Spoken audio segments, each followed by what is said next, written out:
got? Okay, we're live, sir. All right, east. Shit. So, we were talking about, assuming they can hear me, we were talking about doing Pagam Habrit of conversations. Oh, okay. So, Because we certainly weren't talking about Pagama Brit. No, we weren't. But we were using that as As an analogy of like we're talking and we're wasting precious gems. So, I mean, we weren't wasting it, but it's the folks at home that weren't benefiting from these genius, from these comedic moments of genius. Yes. And it's a shame, you know? It was a shame. We're starting to worry about the folks at home and missing out on our brilliance. Yeah. And the one person that's watching. Yeah. Well, listen, you know, we all have our sphere of influence. And you know what, man? I'll tell you something. There's another podcast, right? It's actually a pretty good podcast. I enjoy watching it sometimes. These guys in Tzfat, they have 900 subscribers, and they get about half or about as many viewers per video as they have subscribers. But they're not shadow banned like we are. Right, they keep it nice and cute. Well, not just cute, but they're not shadow banned. Meaning they never said anything quote unquote controversial. Because they keep it nice and cute. They keep it. I don't know what they keep it.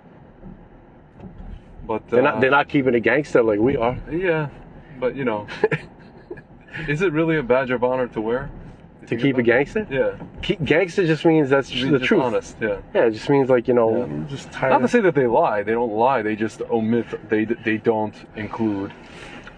It's not like us. They're not going to be sitting and talking about their life before tshuva. We tell the truth, even when we lie. Even when I always tell, even when I lie. You just know how to hide. Lie. Say goodbye to the bad guy. Yeah. This sports arena changed. Yeah, we're the year. We're the Scarface of Jewish podcasts. Exactly. You know, Minus religious Jewish. The only podcasts. white we have is Hull of Israel. The only white we sniff is ice cream. You know, my parents buy this kosher ice cream. It looks like coca. And no, I call it coca. I'm like, oh, you could cocaine because it's like, and mom is just like they're addicted to it. It's kosher. It's like this in a cone, you know, Lithuanian. It's OUD, unfortunately, but whatever. Why did Schwarzenegger add the num at the end? Cocainum. Remember? Cocainum. Yeah, from Red Heat.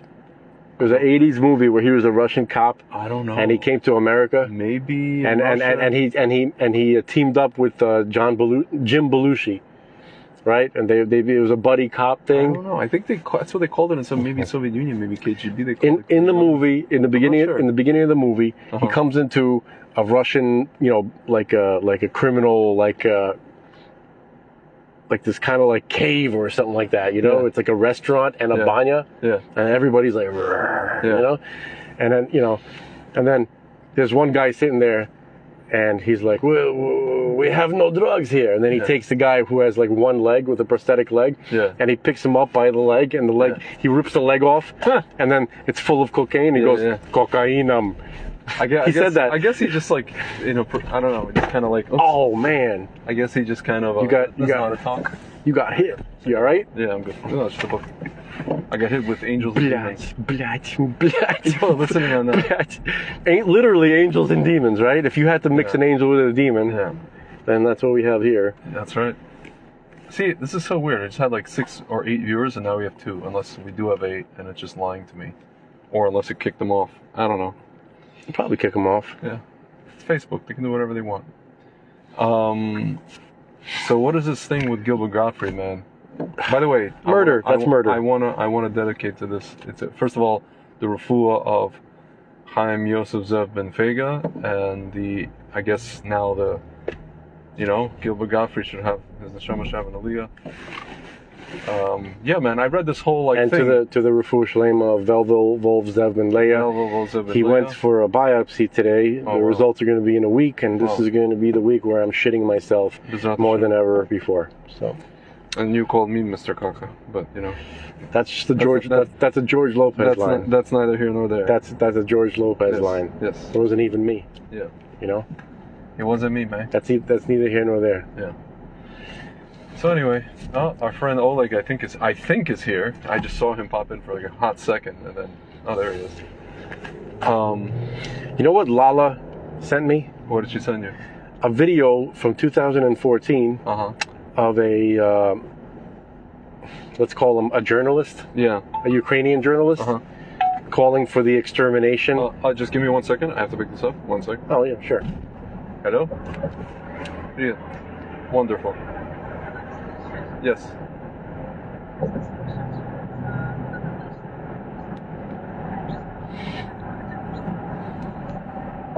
Yes.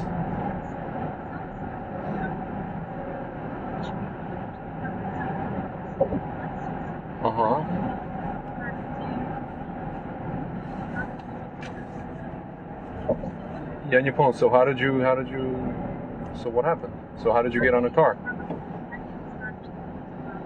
Okay. It literally says the destination when I booked the thing.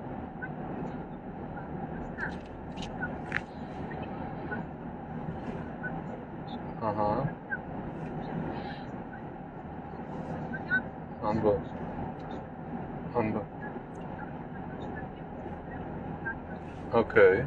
So how did you get this guy to go, if you can? I didn't call him. I just booked the thing, and the guy asked me where I'm going. I said LaGuardia. I said, okay. Never had a problem. Ever. Never. This is the first time I'm hearing what you're saying right now. I don't understand. Okay, interesting. Yeah. Что? Не понял. Я не слышу тебя. It's up to you. It's really up to you. Guys, is this their first Uber? I don't know. Okay. I mean, I don't know. Do what you gotta do. Alright, guys. I guess, call me when you get to there. Что? No. I'm just with a friend, with Frank. Okay, wonderful. Let me know how that let me know how that goes. You know, I don't know. We'll talk about it later, guys. Я здесь просто здесь некрасиво, я здесь на телефоне просто. Я на машине. То есть. Wonderful. Guys, I'm just with a person. Don't blame me, man. No, I'm not blaming you. I'm just yeah, they're gonna. It's некрасиво. They're gonna hate me. On my end, it's некрасиво. Yeah. Did you ever hear about this? Your parents already hate me. No. Every time you want to get off on the phone, then you blame it on me. No, I don't blame it on you. I would say I was using the old. Yeah, but it's not nice to be in front of a person and talk on the phone. Yeah, but no mother cares about that. They do. No. First of all, they don't. And second of all, whoever it is that you are supposedly being rude to by not talking to your mother for 5,000 years becomes the enemy. You realize that, right? No, they don't. Yes, they do. What do you mean? No. What? I'm not around for 40 years? Yeah. What are you talking about? Are you crazy? Anyway, so have you ever heard of this Uber guys? This is apparently a thing in New York. Some of these guys, they are not allowed to cross the bridge if they don't have a New York TLC license. I wonder how they got into this country across the border. Exactly. They can't even cross the bridge. Well, this guy's Muhammad. So, it's like in, what's that movie? It's, the guy gets McLovin. He gets, why did you get Muhammad? It's the most common name on earth. I should have got Muhammad. I doubt it's the most common name on earth, but actually, one of the most common names. I think it's like John. This is such a Yiddish fight, you guys. Michael Brenner is writing. This is a Yiddish fight. I don't know what that means. A Yiddish fight? I don't know what that means. What the hell's a Yiddish fight? I guess it sounds like we're in Curb Your Enthusiasm. Anyway. I don't know what the hell he's talking about. I don't know. So basically, a driver canceled, and then another driver came. Apparently, they tell them right before they're supposed to come where they're going. They don't. It doesn't tell them that they're going to LaGuardia. Beforehand when you book, it doesn't say where to. It just says where are you going. So if the guy messaged me, where are you going? I'm like, it says on the thing. Like, what do you want? Anyway. I am Job. Remember? You know where that's from? Mrs. Doubtfire? I don't remember that. Mrs. Doubtfire. No, movie. I know the movie. I don't know. You remember the premise, right? Yeah, I know. She kicks him out. She tears him away. Speaking of that clip you uploaded, she tears him away from his own children. and then wants to hire like a house sitter or housekeeper. Sure. And the people, so he calls her house, like answering the ad, but with a bunch of different voices. Yeah. One of them was like, "I am Job." Brilliant, man. Yeah. Then you see, you don't realize now that we look, we think about it. That movie was kind of the beginning of like men. It's like a funny premise, but it's like a man subjugating himself just to see his kids. He's dressing as a woman to get into his own house to be able to see his kids, and and you see he's like an amazing dad, because even in the state that he's in, which is like this weird old lady from Scotland or wherever she's from, Ireland, he's an incredible dad. I began to despise Sally Field, like as a result of that. Intensely. Yeah. I think they thought like they were going to take America's sweetheart, right? Yeah. And then make that kind of woman more palatable to people. Yeah. Nope. A woman that takes her husband and throws him under the bus. Yeah, she like literally rips. Because she felt that he perhaps wasn't responsible enough. Yeah. So she decides that he can't be in their life. Yeah. Yeah. Why? Because he's like some producer of some show. Whatever. No, it doesn't matter. He's too busy. It doesn't matter. It's like he's too busy, right? What would she do without his money? I wonder. He wasn't. No, I think in that particular case, he wasn't working, or he couldn't get a job. Yeah, or he had like some ideas about like dinosaurs. He was too irresponsible, and something like that. But it doesn't matter. You can't tear the father out of the kid's life. Yeah. Anyway. Yeah, I don't know. Just amazing what they do. And then she was in a movie before that called Not Without My Daughter. Okay. Where her husband. He's like, she marries an Iranian dude who I guess either was normal or pretended to be normal. Yeah. And then after she got married, he went Muslim, right? And then took the daughter to Iran, right? Where the mother has no rights, right? Yeah. And then the whole movie is about her trying to get her daughter back from Iran. Yeah.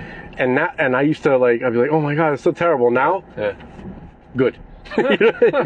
Persona, right? Dude, when I was watching, YouTube suggests videos. I watch a lot of soccer, right? So they suggested a video of there's a player, Mohamed Salah. He's like an Egyptian guy, but he plays for Liverpool team, in England.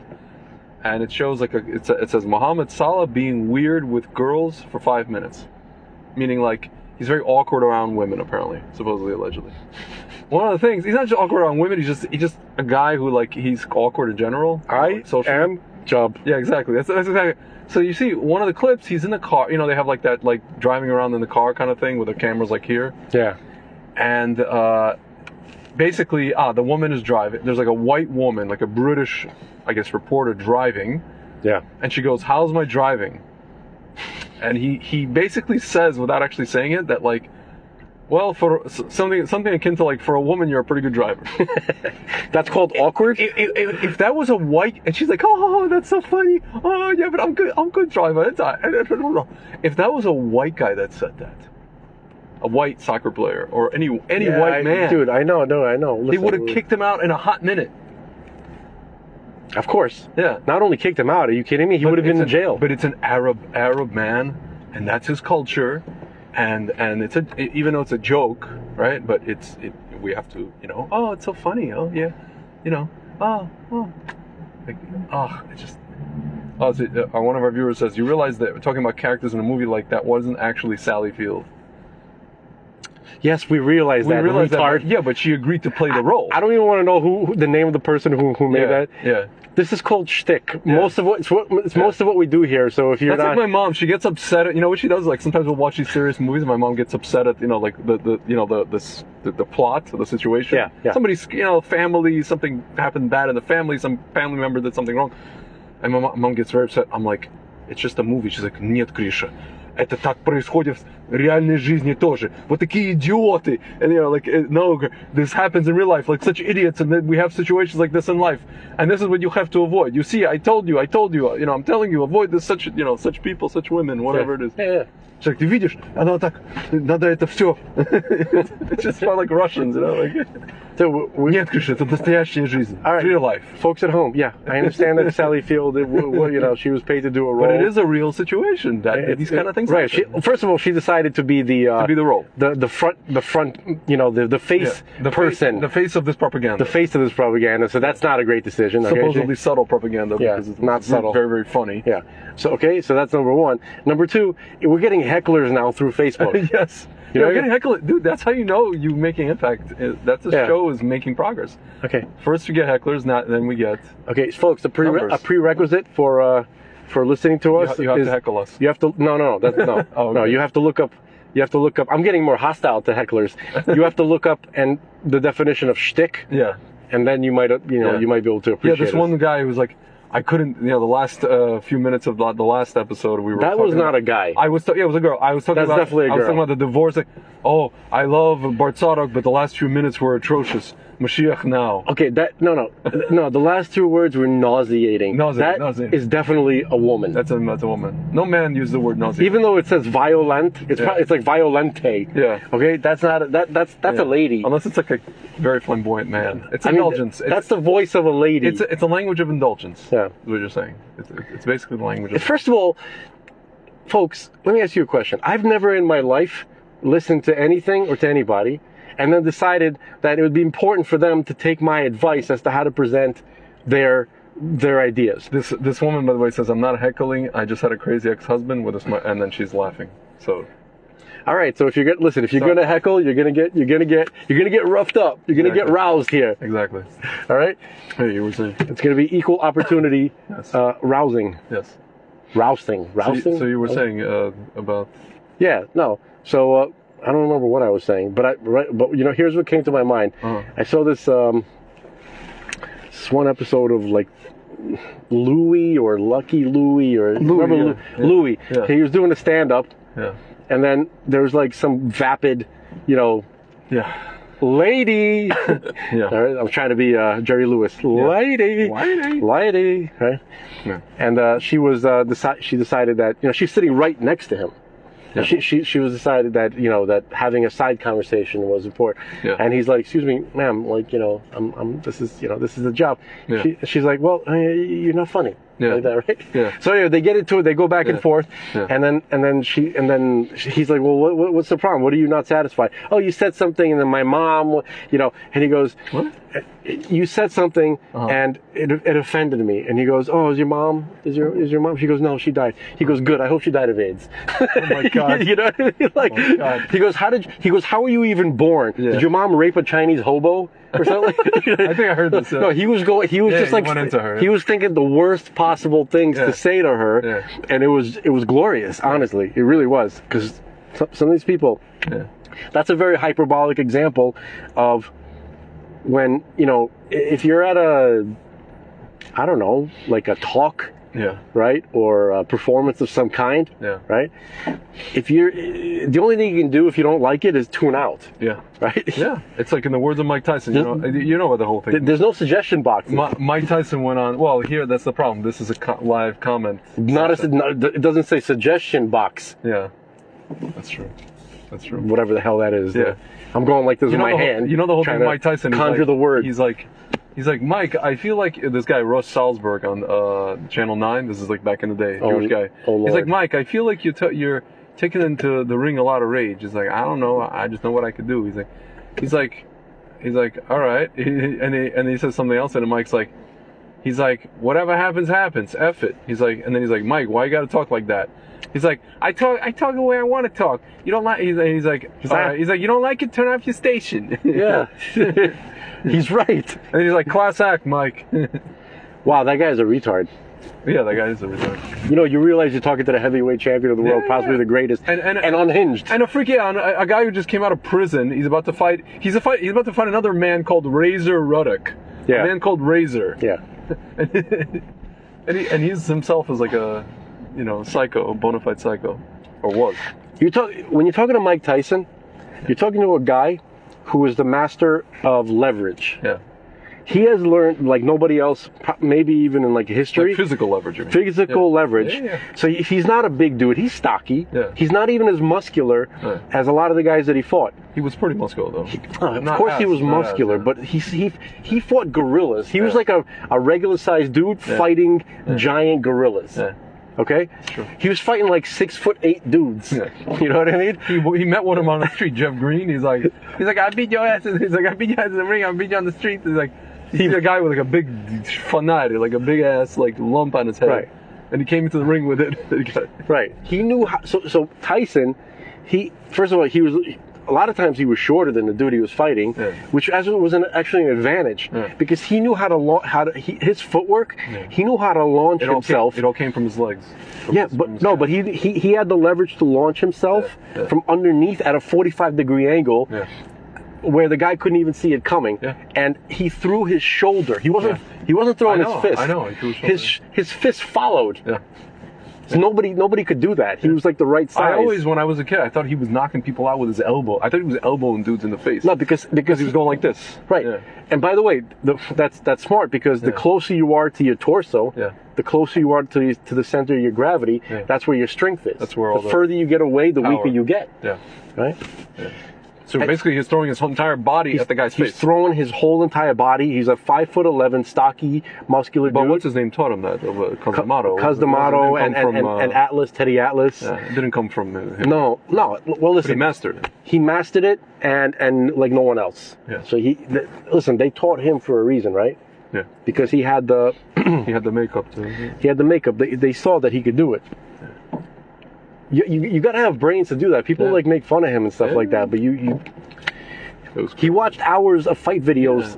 And then you watch like they have a whole compilation of him knocking dudes out within 2 minutes. All his fights where he knocked the dudes out within like first round basically. Right. And people are like, oh, this guy's he can't go the distance and this. He didn't have to. A lot of his fights, unfortunately, he didn't have to go distance. I mean, you know who he is. You know who he is. He's Cosdamato. Had Cosdamato not had his eye knocked out of his head, or messed with the mafia or something like that. Yeah. I'm serious. Like he could, he wasn't a small dude. Cosdamato. He was like height wise. He probably could have got jacked and then. By the way, he learned that, or he was the peekaboo technique. Yeah. Was inspired by Slapsy Maxie. I think we talked about Jewish this before. Jewish guy, Maxie. He's a Jewish guy, right? Yeah. So he just wouldn't get hit. He was like. Yeah. Anyway. That's what makes me wonder when he lost to what's his name, Buster Douglas in Japan. I mean, he just didn't even care. He didn't even. He prepared for like 2 weeks or something. I think that was just like psychology at that point. Like he was just like. He was out of it. They got to him like in every possible way. Also, that was like this divorce. He was going through a divorce or whatever. Yeah. That whole thing. I think she was sent as like a spy to like screw them. Yeah. Literally screw with the operative word. They did that in the. I think Rocky V. Yeah. They kind of showed what they did to Tyson with Tommy Gunn, right? Yeah. I think it had nothing to do with love. I mean, they were not. It doesn't. Yeah, that That was like a total like, what is she doing with this guy? She was like very intelligent, kind of put together. I'm not saying Mike was stupid, but No, it's not that. It's just she kind of. If you look at her face. Yeah. It's nothing about intelligence or the way she looks or anything like that. She looks like. She's like a snake. She looks like she got some. She's up to something. Like she has an agenda. She has a permanent up to something face. Robin Givens, Yeah, know. Yeah. Every movie she's in, she's up to something. Yeah, like Boomerang. She's that character. And there's other movies too. I don't recall, but it's like, what is she up to? That was a great movie, Boomerang. That's very underrated. It was a great, but so dirty. Yeah. It's really disgusting. I like the parts where they go to the suit store and then like he's trying to prove to him that the guy's racist. Oh, God. And they're like, annoying. He's like, you see. He's like, gentlemen. Yeah. He's like, you tell him like. He's like, I don't know if there's anything here that, something. I'm just paraphrasing. It would be up your alley. He's like, what do you mean? What do you mean? What do you mean by you people? You know what I mean? Can I tell you something? If some of these like salesmen, or let's say like salesmen in that movie, if he was like me, right? I feel like like, let's say my original intent wasn't racist, but the guy's looking for it. Yeah. I want to give it to him now that he's looking for it, just because of anger, you know? Yeah. And by the way, it's like the suggestion box over here on our. So she was that whoever that person was, Violante, whatever. Violante. Whatever. Okay. So on the YouTube, right. So the funny thing is, I was complaining about that too. I was like, oh man, we got to clean that up a little bit, right? Like I was like, ooh, that doesn't sound good to the ears. Yeah. And then when she said it, now I want to do it again. You know what I mean? You know what that's like? I realize it's a very powerful sensation. No, I realize what that's like. What it's like is like when you I get this a lot when there's something that I'm already thinking about myself that I know I need to do or fix or correct. Now they're gonna think that they influenced us to do that. Now I have to do the opposite. And someone else, or just in general, when someone else enunciates what you are already. What you already intuitively understand? Oh, we're just gonna stop it? Oh yeah, we can't get food. We're doing live Facebook. What you intuitively understand, it's for some reason it's like really, really. I don't know. It always irritated me for some reason. It's very, very irritating because then the person is going to think that they took that they influenced you, that it was their thing, and it's like, now I got to do the opposite for like 5 years just to make sure. And then finally do that. Yeah. And then they'll say, on a different continent. I was telling you 5 years ago. Yeah. I was like, that's why it took this long. Stop saying anything to me. Yeah. We don't like it. It's kind of like when I tell my mother, like, just the way you're telling him that he's not going to do it out of spite. Just the way women request something of men makes men, not what you're requesting, the way you're requesting it, makes men want to not do it out of spite. Like, does it make sense? It is. It's ladies, like, I guess like everybody has their version of shooting themselves in the foot. Yeah. Like every person, right? Yeah. And I guess it's like different. But like you got a guy, let's say in a normal situation, who would literally give you his last drop of blood. Yeah. Right? Yeah. So he goes from that mindset to making sure that you get nothing. That you get nothing just because it. Just because of the something in the way. There's something in your voice that made you sound like your nails on the chalkboard. It doesn't feel right. Something about the way your attitude, something about the way that you said it. That it's almost like at a certain point, it goes like, it feels like, here's what it is. You got two people, right? A guy and a girl, they start dating, right? And if people are going to date and then they get married, it's usually because they feel like partners. Yeah. Right? Like they're both adults and they're both partners and they're helping each other out. Yeah. At some point, it's usually the guy, not always, but usually the guy. The guy becomes from a partner to a parent all of a sudden, in certain cases. Okay. You know what I mean? Like where you start kind of whining. Yeah. And then after a while, like, I thought it was usually the girl. No, the girl starts whining to the guy. The girl, yeah. Right, that's what I'm saying. Yeah. And and then it's sort of like, why are you talking to me like this sounds familiar? This sounds familiar. It's annoying. It's annoying. Like there's a reason I'm with you, not living at home with my parents. Right. Like why are like you sound like, you know what I mean? Like it's like kind of like they'll say, well, maybe if you didn't act like a little boy, I wouldn't have to mother you. Well, I mean, we're going all over the place. Yeah, there, we're going in circles. Yeah, but I'm just saying that like there's at a certain point, when you talk to someone with the tone like I guess you could say entitlement, even though that word is overused. Yeah, but it is entitlement. Right, but if let's say you got a partner, right? Yeah. And you want to keep your partner. Yeah. Let's say even in business, right? Yeah. You're gonna make sure not to be annoying. Yeah. But at a certain point, it's like you don't care anymore. You think that you got it on lockdown. Yeah, you think they'll just take whatever crap you throw in their face. And that's not a good thing. It's one of those things. It's like imagine you get too comfortable. No, but I get that, dude. But even in businesses, like let's say, dude, a man who works in a company, and you see this a lot with guys who work in corporations or companies, whatever, or they have their own company, or it's a lawyer, has his own firm. He's respected at work. People are mensch to each other. They're mensch to him, he's mensch to them.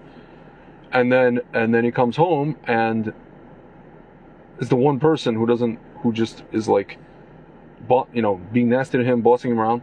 And it's just like, again, only because she's comfortable, not because he's doing anything wrong or ostensibly to even provoke that.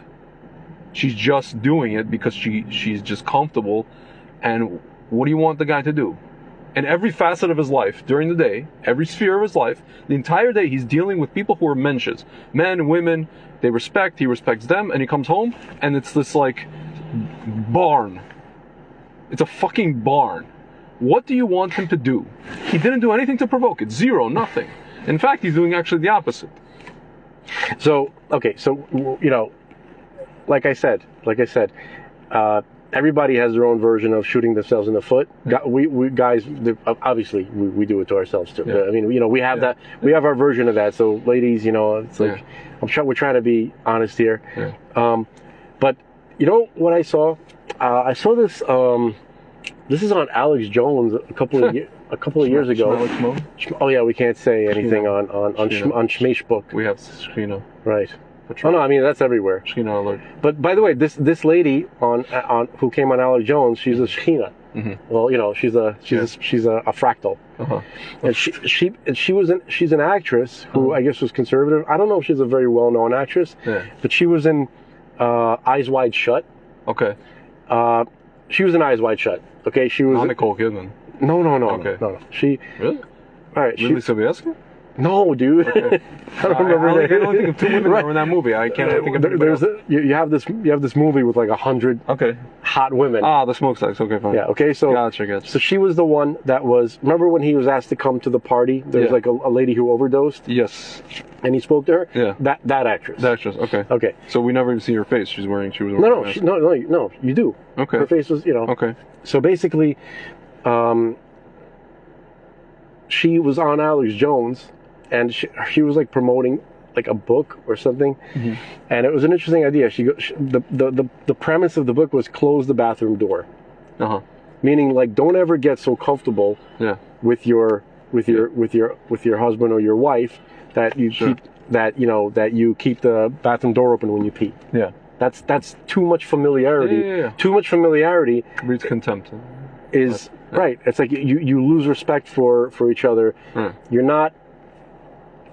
Well, I think we made the point. We don't need to like. Yeah, we get it. Yeah. I think that's where it comes from when people start nagging each other. Two adults. One adult starts nagging the other adult. Yeah. Something has gone wrong. Yeah. You got to stop that shit. Yeah. Okay. If you ever want to have a happy life again, you have to shut the fuck up. Yeah. Stop nagging, whoever it is. Okay. Seriously. Yeah. Okay. Anyway, that's it. That's a show, folks. All right. Pizza. Pizza time. Wait, you're trying to get pizza, bro? I ain't trying to get no pizza.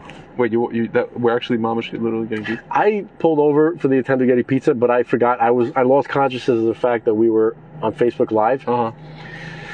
But this parking spot is so rare. I mean, I can't eat pizza, so I'm just letting you know that. I could eat. All right. French fries. I don't know. What can you eat? French fries in a dairy place, probably French fries at this point. Okay, so in my life, what I could do, we could stop and we can continue. Again, is that possible? It is possible. It would just makes my life a little bit of a more of a like slight hell because now I'm fusing two MP4s in a wonderful iMovie. It's gonna take forever to. Whatever it is what it is. Listen, I feel for you, man. Yeah. I really do. Yes. I can sense the empathy oozing. There is much like the cheese oozing from the pizza that you're probably dreaming about. There is empathy. There is. Okay. You know what? How about this? In the words of Larry David. Okay. How about this? How about we go to that other place where the meat place? I'll get a falafel. Wonderful. Waffle. Is that fantastic? Is that the place we went to before? Yeah. Fantastic. Yeah. Sounds like a plan. All right. We could tape more of this ranting. Yes. It just occurred to me at the end how important that point was, and how many marriages or relationships in general, even business partnerships that could save even with your friends. Yeah. For sure. It's a lot like your friend who's constantly like trying to like make fun of you or make you the center. Yeah. Right. The butt of the joke. Yeah. The butt of the joke. Yeah. That's because of too much familiarity. Yeah. Of course. right? Of course. But even then, it's like that. I'll tell you something. Between guys, that's actually fine. A little bit distracted. That's actually fine, but again, it's just the way that he was doing that. It was the way that he was doing it. Was the problem? You got to have a little bit of consciousness. Some shtick, Yeah. right, is fine. Yeah. Right, but you know, you got to be done right. Yeah. So Gilbert Gottfried, man. Yeah, murdered. We're saying, I'm not joking. We're I'm serious. saying it outright. So who do we have? We have Bob Saget. We have Jewish comedians. Forget about that. Just comedians, awesome comedians in general. Yeah. Okay, the best comedians. Yeah. All gone, really close to each other. Yeah. Okay, started with Patrice. Yeah. Continued. Well, Patrice was like 10 years ago, but still. No, but for me, that's recently. That's It feels like yesterday, It feels honestly. like yesterday. Right? Norm Macdonald. Yeah. That's Greg Giraldo? That's like a year ago. Yeah. Greg Giraldo, McDonald, Patrice O'Neill. Gilbert Gottfried. Dude, it's like they're. By the way, they were, you know, Norm Macdonald and Bob Saget were best friends. They were, yeah, and you know, it seems like the comedians that are going are the ones that you could tell they're not going to comply with this woke stuff. They're not going to comply with. They physically are not able to. They're not capable. Gilbert Gottfried made a 9/11 joke like a day or two after 9/11. Yeah. And yeah, they even said like his famous thing, too soon? Too soon? Yeah. Is it too soon? Is it too soon? Right. Halfway. Gilbert Gottfried was a true OG. He was. Gangsta. Forget about Did you ever see By the the way, movie? that's not his voice. Did you ever do you see know that? That's not I his know voice. it's not his voice. Oh, small. He sounds more like that guy from like the French guy from True Lies. He goes, "Do it slow, do it sexy." You know, he had a smooth ass voice. Did you ever see the Aristocrats documentary about the joke The Aristocrats? No, we're not bringing this. He takes it Dude, on the dude, flat, I've been fighting and you. the mom and No, the dad, no. and the little dog. No. and they flip around. Stop. I'm not gonna say the bad parts. I'm just gonna say. And they what do you call it? The aristocrat. Oh, there was one of the women. She's like, "What do you call that? The something sucking MFers?" Not the Aristocrats, but she's like, and the mommy and daddy. No, the way No, she said dude, it, stop. No, the way she said no. Listen, the way she said it, everything Greg, was nice. Everything Greg, was nice. this is. She didn't say any profanity. Everything was like they had a tea party. This is and they ate crumpets. Greg and then is- at the end, she's like the something sucking MFers. Greg is possessed, folks. The Aristocrats is the deepest Dude, clip on. I took in existence. I took a girlfriend took a girlfriend to see that movie, the one when I was the Russian Jewish girl. No, the same one that didn't cook, that watched Cook Food Network. I took her to see the Aristocrats. I didn't know what it was about. Oh God. She did not laugh. She's like, I don't understand what's so funny. I didn't understand. She's like, I don't know what was supposed to be funny about. It's like nasty. Ugh. What's supposed to be funny? And I'm like, okay, I got to break up with this person. She's not a bad person. I just can't anymore. I got it. But Greg, you don't understand. The women, they don't like joke. They don't like joke. Women don't like joke. Oh my God. And they had this act in a circus, and they My favorite. and the girl walks out. Sorry. Dude, my favorite stuff from Gilbert is like, he's like, these people, these actors, they come from the land of the three name people. Oh God. Right? Like Julia Louis-Dreyfus and Mary Elizabeth Mastrantonio. Right? Antonio. Right. Jennifer Jason Leigh. Jennifer Jason Leigh. Yeah, I can't get that high. Greg can do it. He can do Gilbert, man. I wonder, dude. I wonder. This is Miami struggles for parking. You know what it is? There was a rabbi that I know Yeah. who actually kind of sounded like Gilbert Gottfried. He goes, This week's Parsha. I don't want to get Okay. Parsha of the week. Anyway, it's bad. It's bad. That's not good. Our friend Michael Berner says, also interesting that Joseph's tomb was vandalized recently. Hopefully, Mashiach ben Yosef is coming soon. Man, What do you think about that? You heard my rogue about this, right? Not Mashiach ben Yosef. You heard my. What do you think of that? My idea. No, that makes a lot of sense. Like that, we share the breed with the Muslims, and they're trying to wake us. They're hello, like wake up, schmucks. Hello.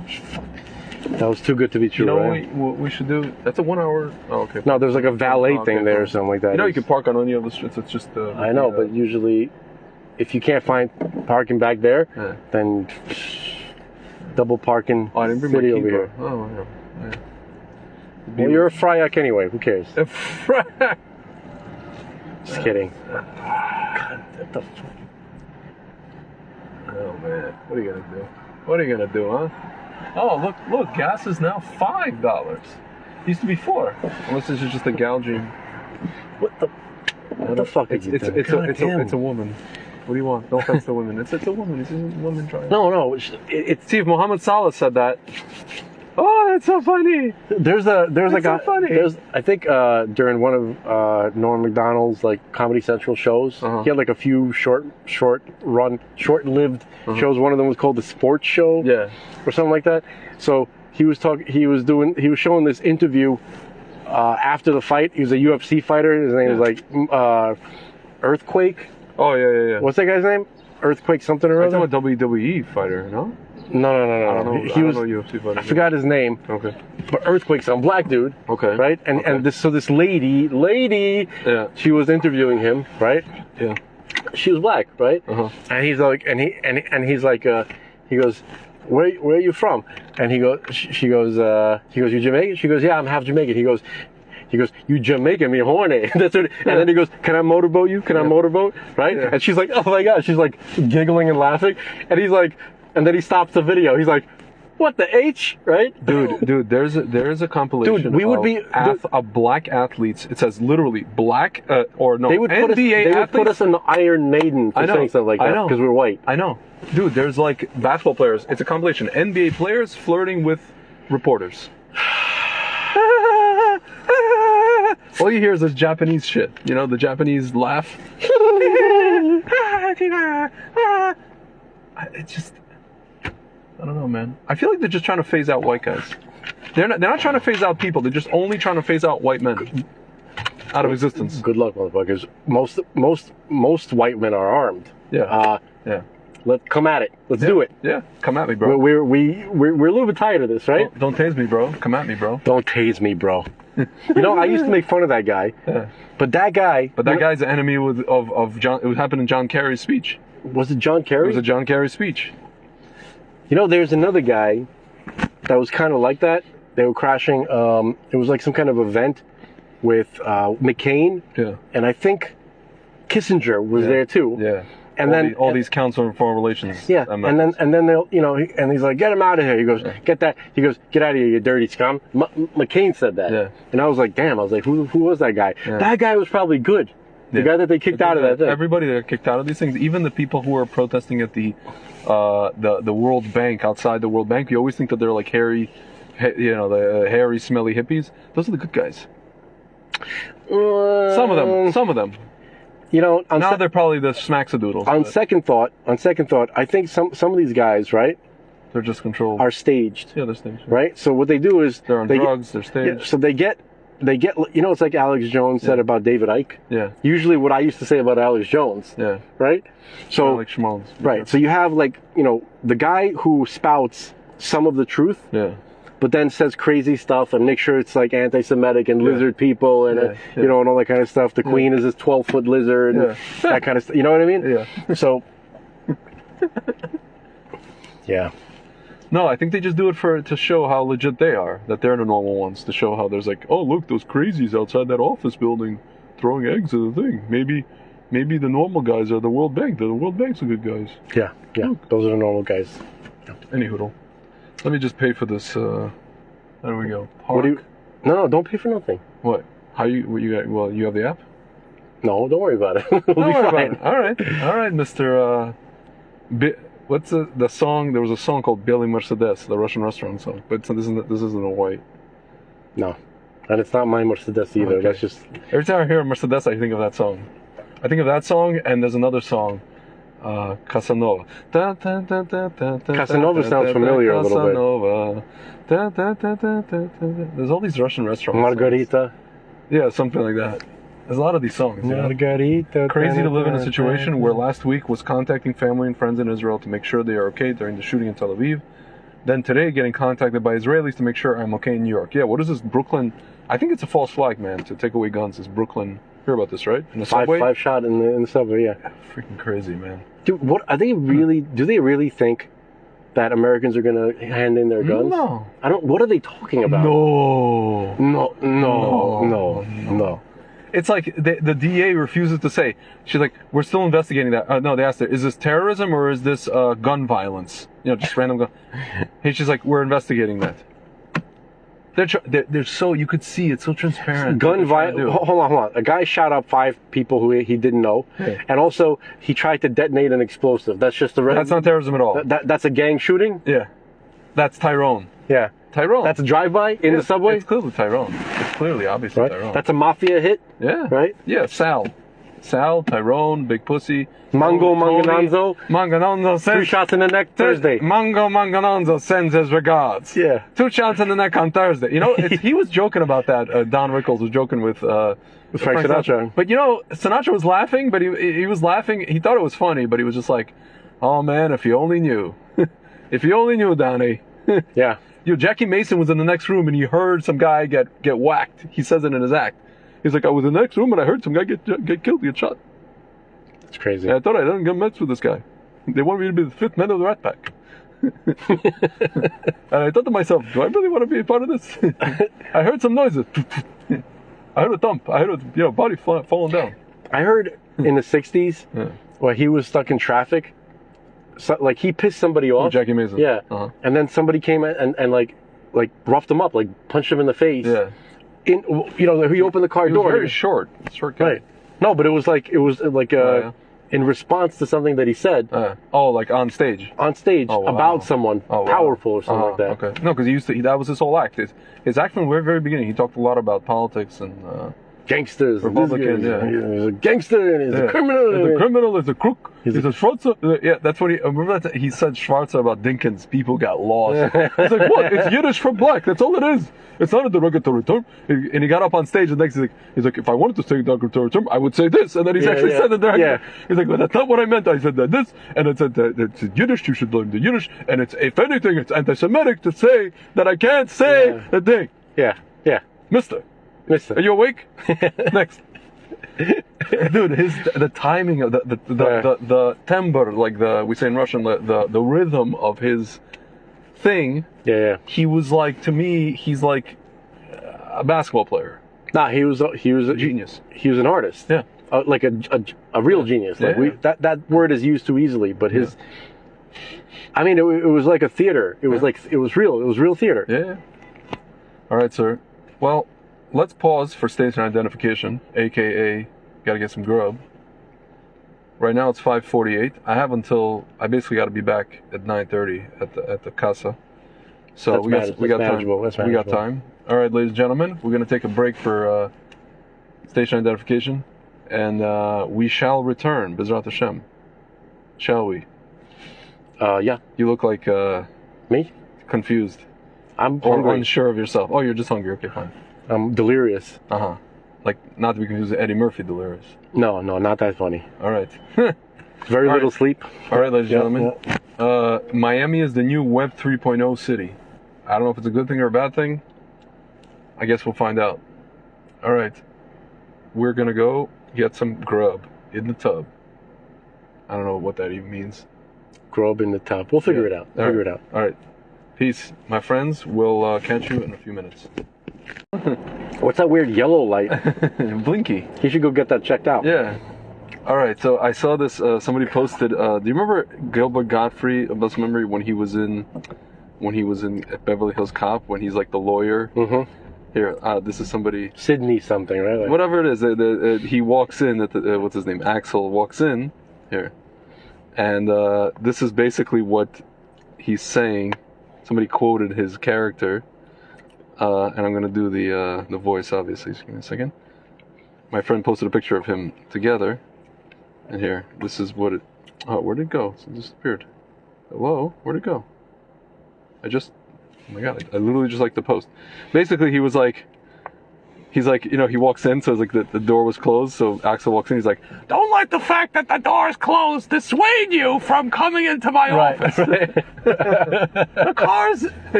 The car's in my name, but it's my wife's car. Click, bitch. Right. I just want to say my favorite line is like, Don't let the fact that the door's closed dissuade you from coming into my office. and you can tell like Eddie Murphy's trying not to crack up. Right, He's, right. like, trying not to. It's just like a fellow comedian. You can tell that. Yeah. You know. That's obviously how they speak yeah. each other's language. Yeah.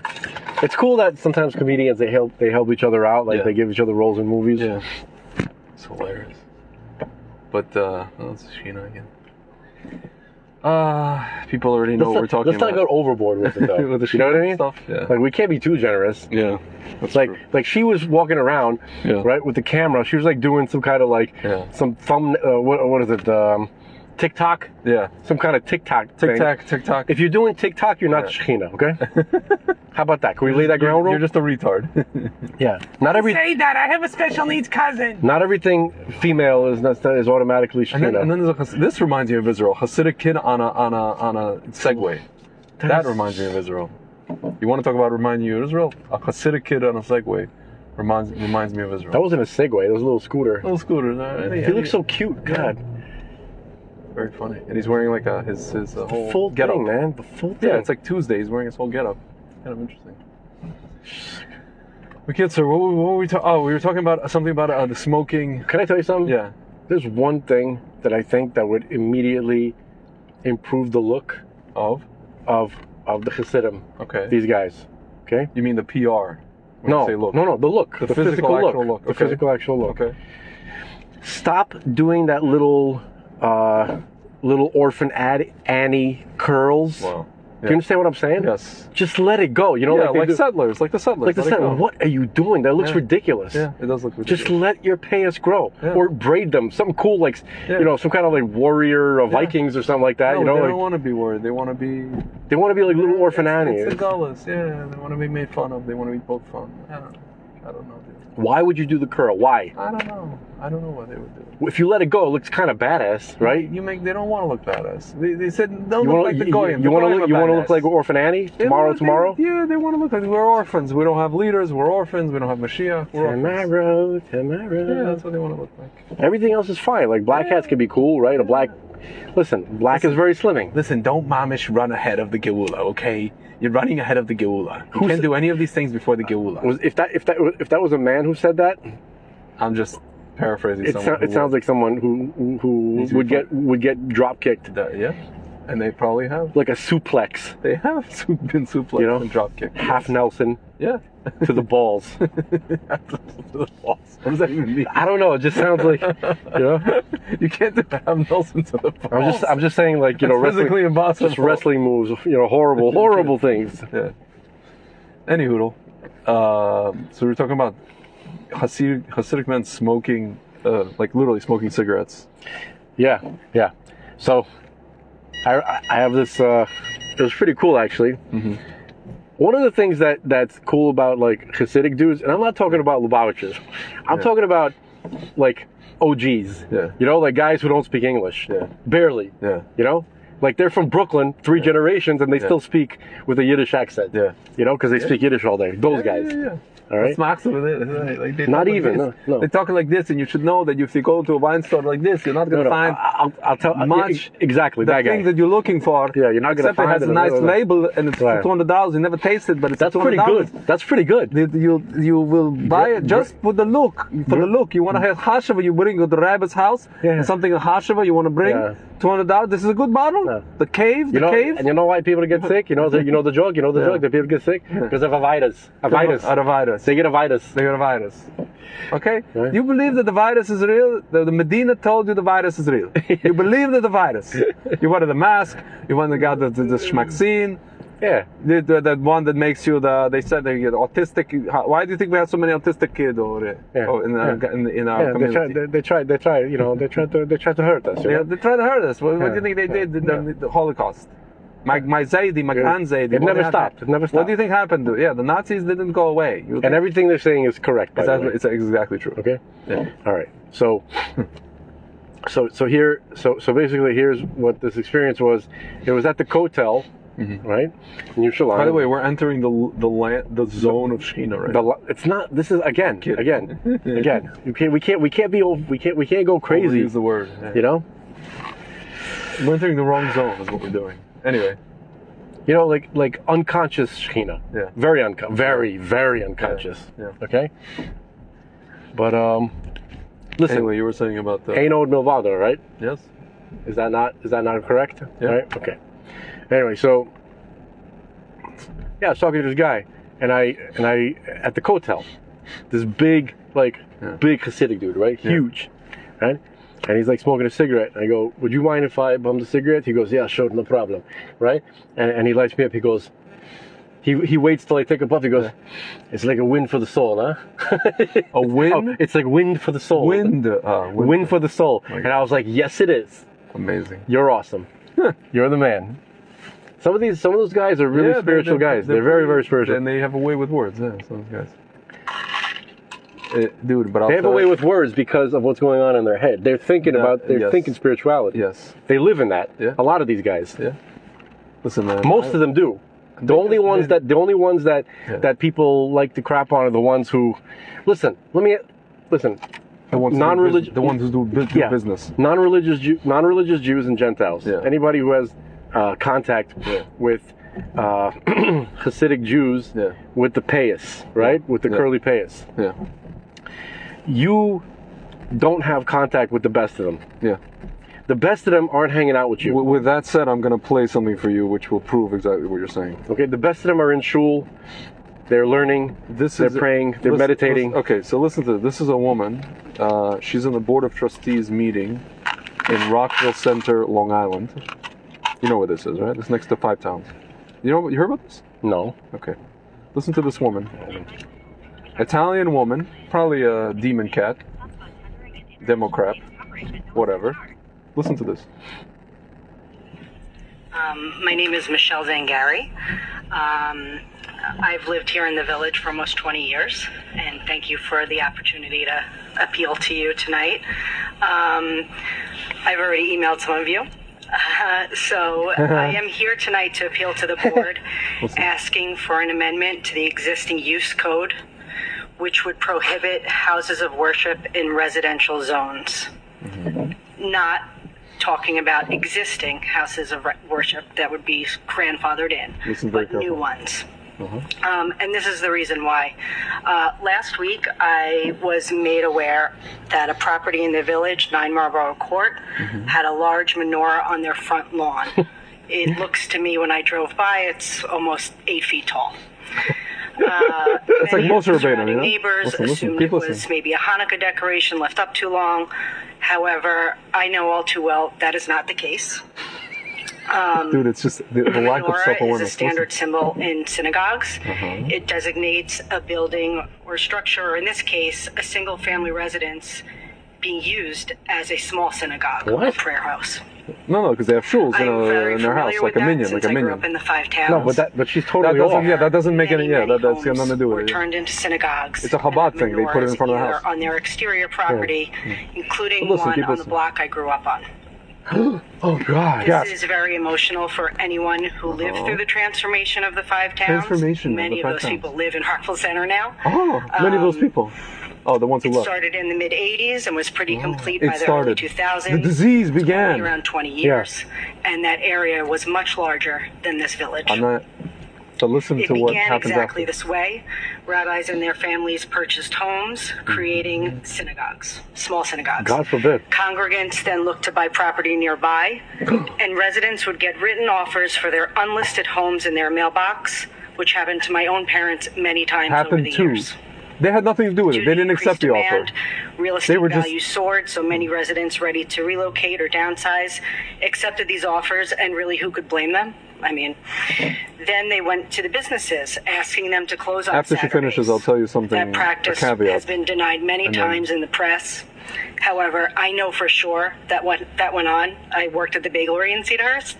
I watched them speak to my boss, who was also Rockville Center resident, many times. Anyway, soon enough, seats on the school board were won by Orthodox men. The schools declined since they weren't being supported properly. Rather, they just began being used for transportation services to private schools. In recent years, school buildings, including my old elementary school, were sold to the highest bidder. In some of the towns, the populations have become almost exclusively Orthodox. They moved into the areas not necessarily to take over, but because they have to be able to walk to synagogue on Saturdays. Oh, it's called the Jew tax. As you might imagine, existing residents of those areas are less than pleased when neighboring homes used as small synagogues started to grow in congregants, resulting in large crowds during the Sabbath and once it was over. Eventually, both Orthodox and non-Orthodox residents, along with municipalities, end up in court. They're fighting zoning laws, right to assemble and worship, noise and crowd ordinances, the list goes on. Cases have actually even gone up to the Supreme Court. When I called the building department about the menorah on that property, they told me they had already received calls and complaints. I would imagine you all may have received emails and calls as well. It's clear residents will have issues with homes turning into houses of worship, especially once it's understood that those properties will be exempt from paying property taxes. That's where we get into the whole discussion. Cut in tax revenue. I can only imagine taxes would be redistributed and increased for those current residents. This is not with the exemption.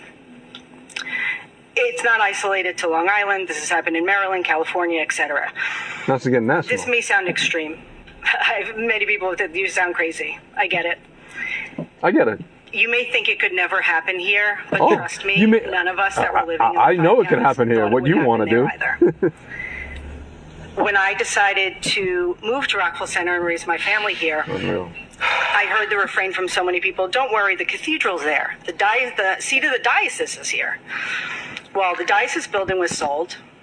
There is now a menorah at least 8 feet high on the front lawn of a home a few blocks from mine, and I'm worried. The Five Towns was just like Rockville Center. Our school district was stellar, championship sport teams, national merit scholars. What she's saying is wherever the Jews go, the blacks go. Special ed program we called Life Skills, which is just like the core program at Southside High School. The former principal of Southside High School, Cara Burris, was actually my 7th grade Spanish teacher at Lawrence. Hang on. Okay. We had an extremely involved alumni parent groups, huge homecoming parades. Our downtown, or town as we called it, was filled with restaurants, bars, coffee shops, dance studios, music schools.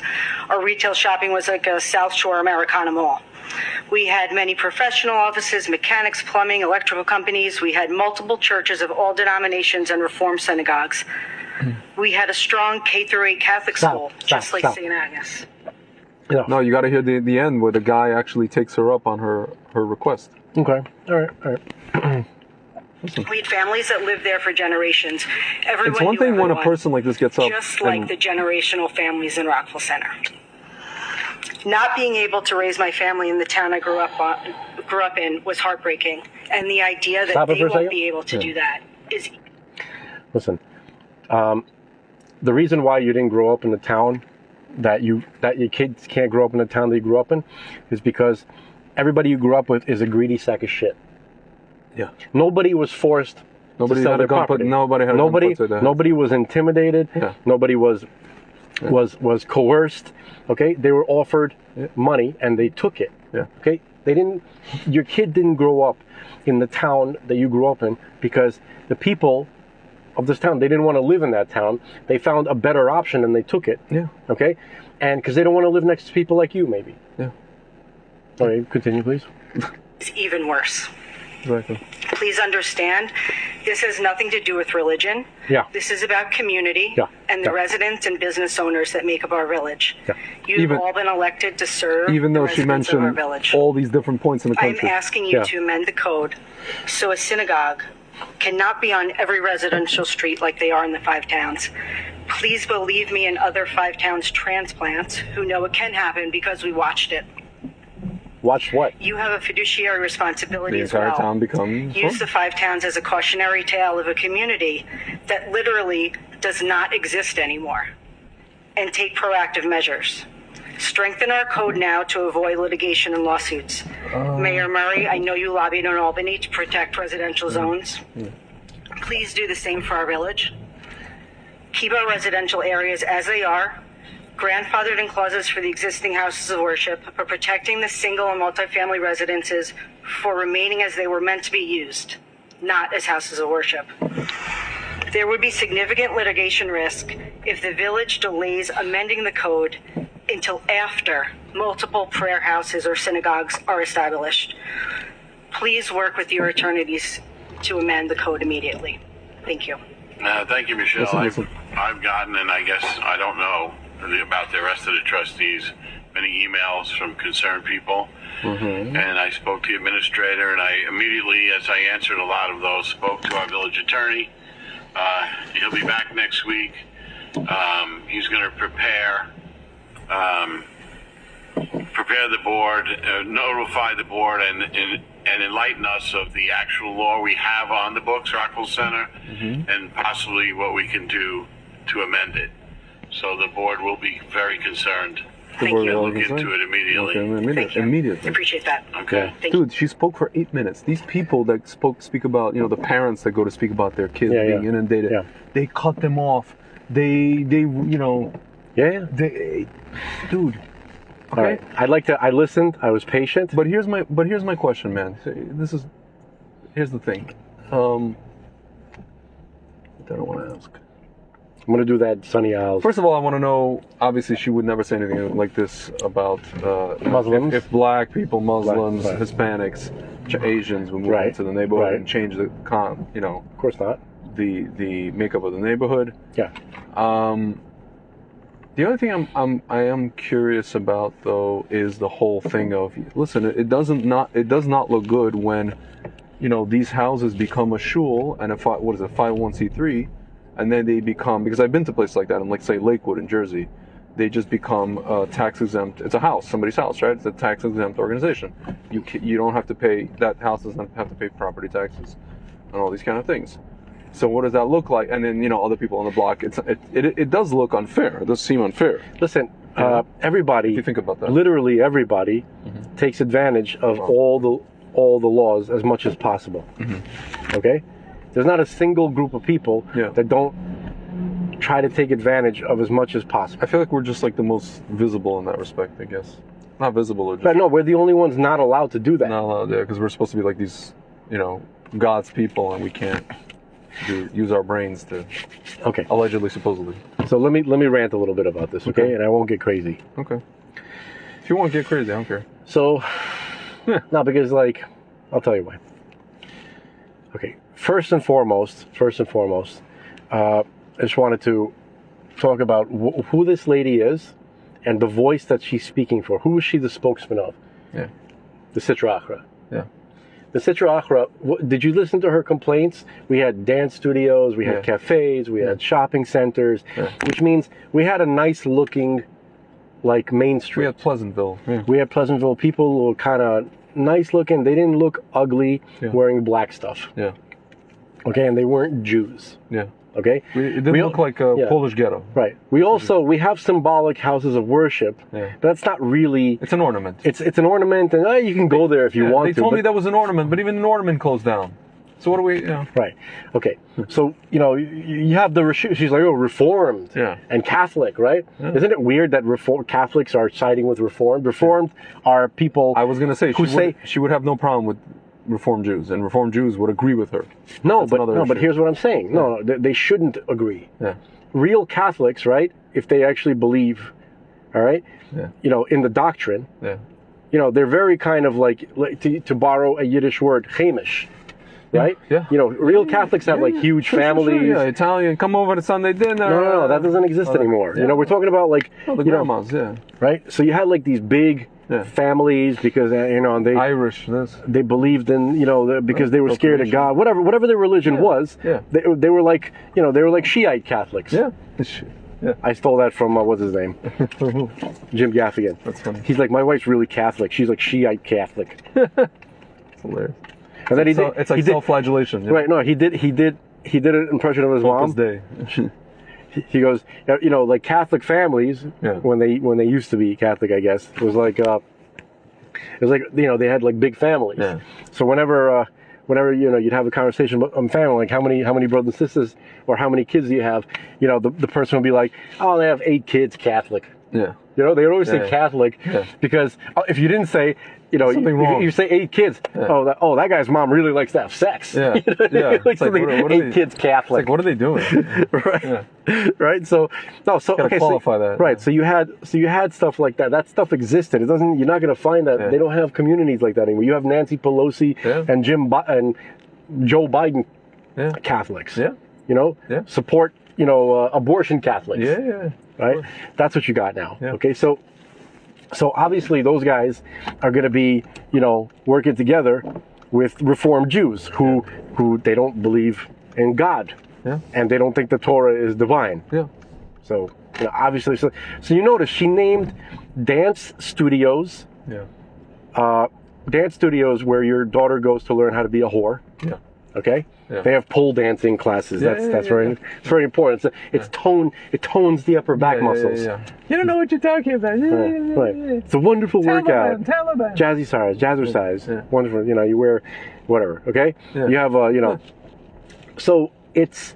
Look, Zumba. look, What's wrong with you? When you don't like Zumba? Look, we like sexy, slutty, modern, not religious-y stuff. Definitely not Jewish religious-y. Yeah. That's for sure. Yeah. Because, like, you know. Dude, can I tell you something? Wait. No. If this woman's complaint is that, there's plenty of, I can show them plenty of quote-unquote yeshivish communities where the women are, you know, they'll give her what she wants. Let's put it that way. No, dude, that's not. You don't understand. Or am I just Farrakhaning again? You're Farrakhaning again. Okay. So, what I'm saying is, hang on, I need a moment. No, this is just like, we don't know what's going on right now. It's retarded. It's actually retarded. I shouldn't have done this. Done what? Driven here? I should have come here. Yeah. I shouldn't have come here. I should have come here. Yeah. Sounds like some movie. Yeah. I should have never come here. Yeah. All right. So check this out. Okay. Yeah. So the stuff that she was saying, you know, she's not complaining about houses of worship. Yeah. She's not complaining. She's like, I hate Jews. Yeah. Okay? Yeah. Jewy. I hate it. I hate the Jewiness. Yeah. I'm translating for what she's really saying. Yeah. She can't say Yeah. in her, because of her stupid, you know, environment, right? Yeah.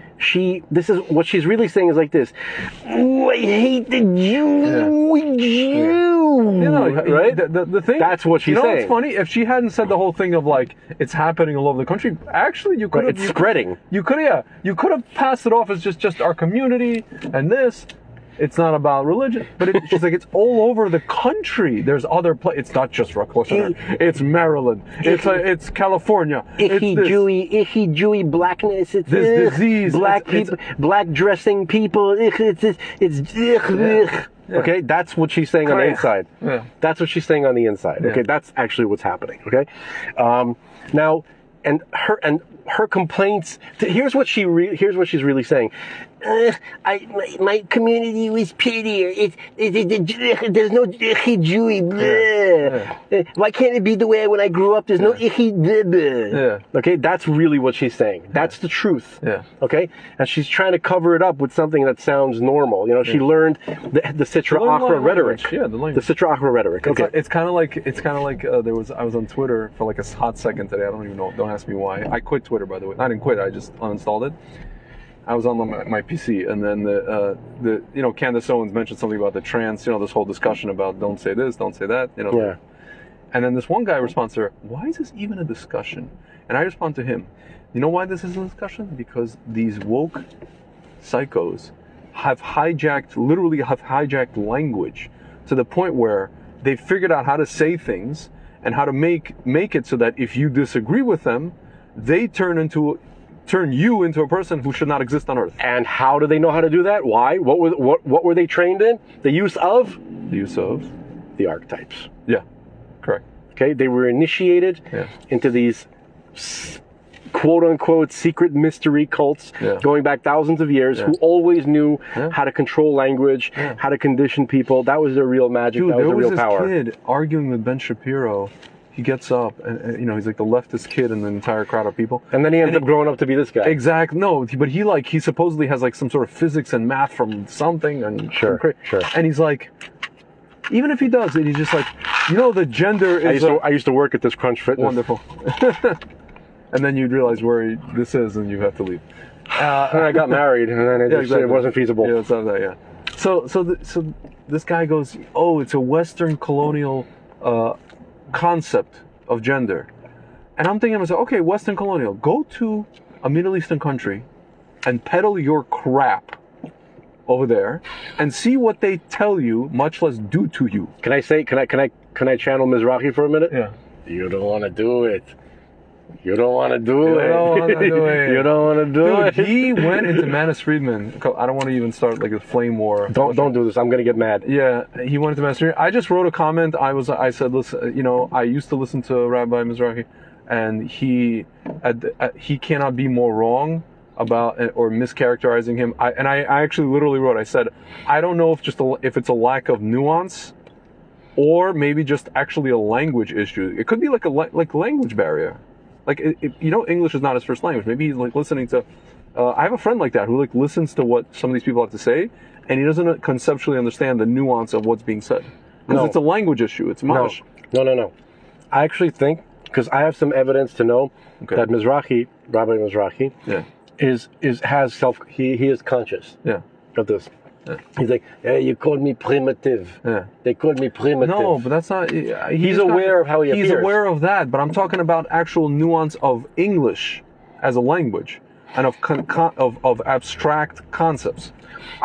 Being conveyed in English, in high English. I don't think he's got it. I don't think I think it's a language barrier. I think he's against anybody who's as Catholic as he is. No, but dude, the guy he was railing against Manus Friedman's video about, you know, the whole thing of why are we here, and why does it, you know, that Hashem needs us.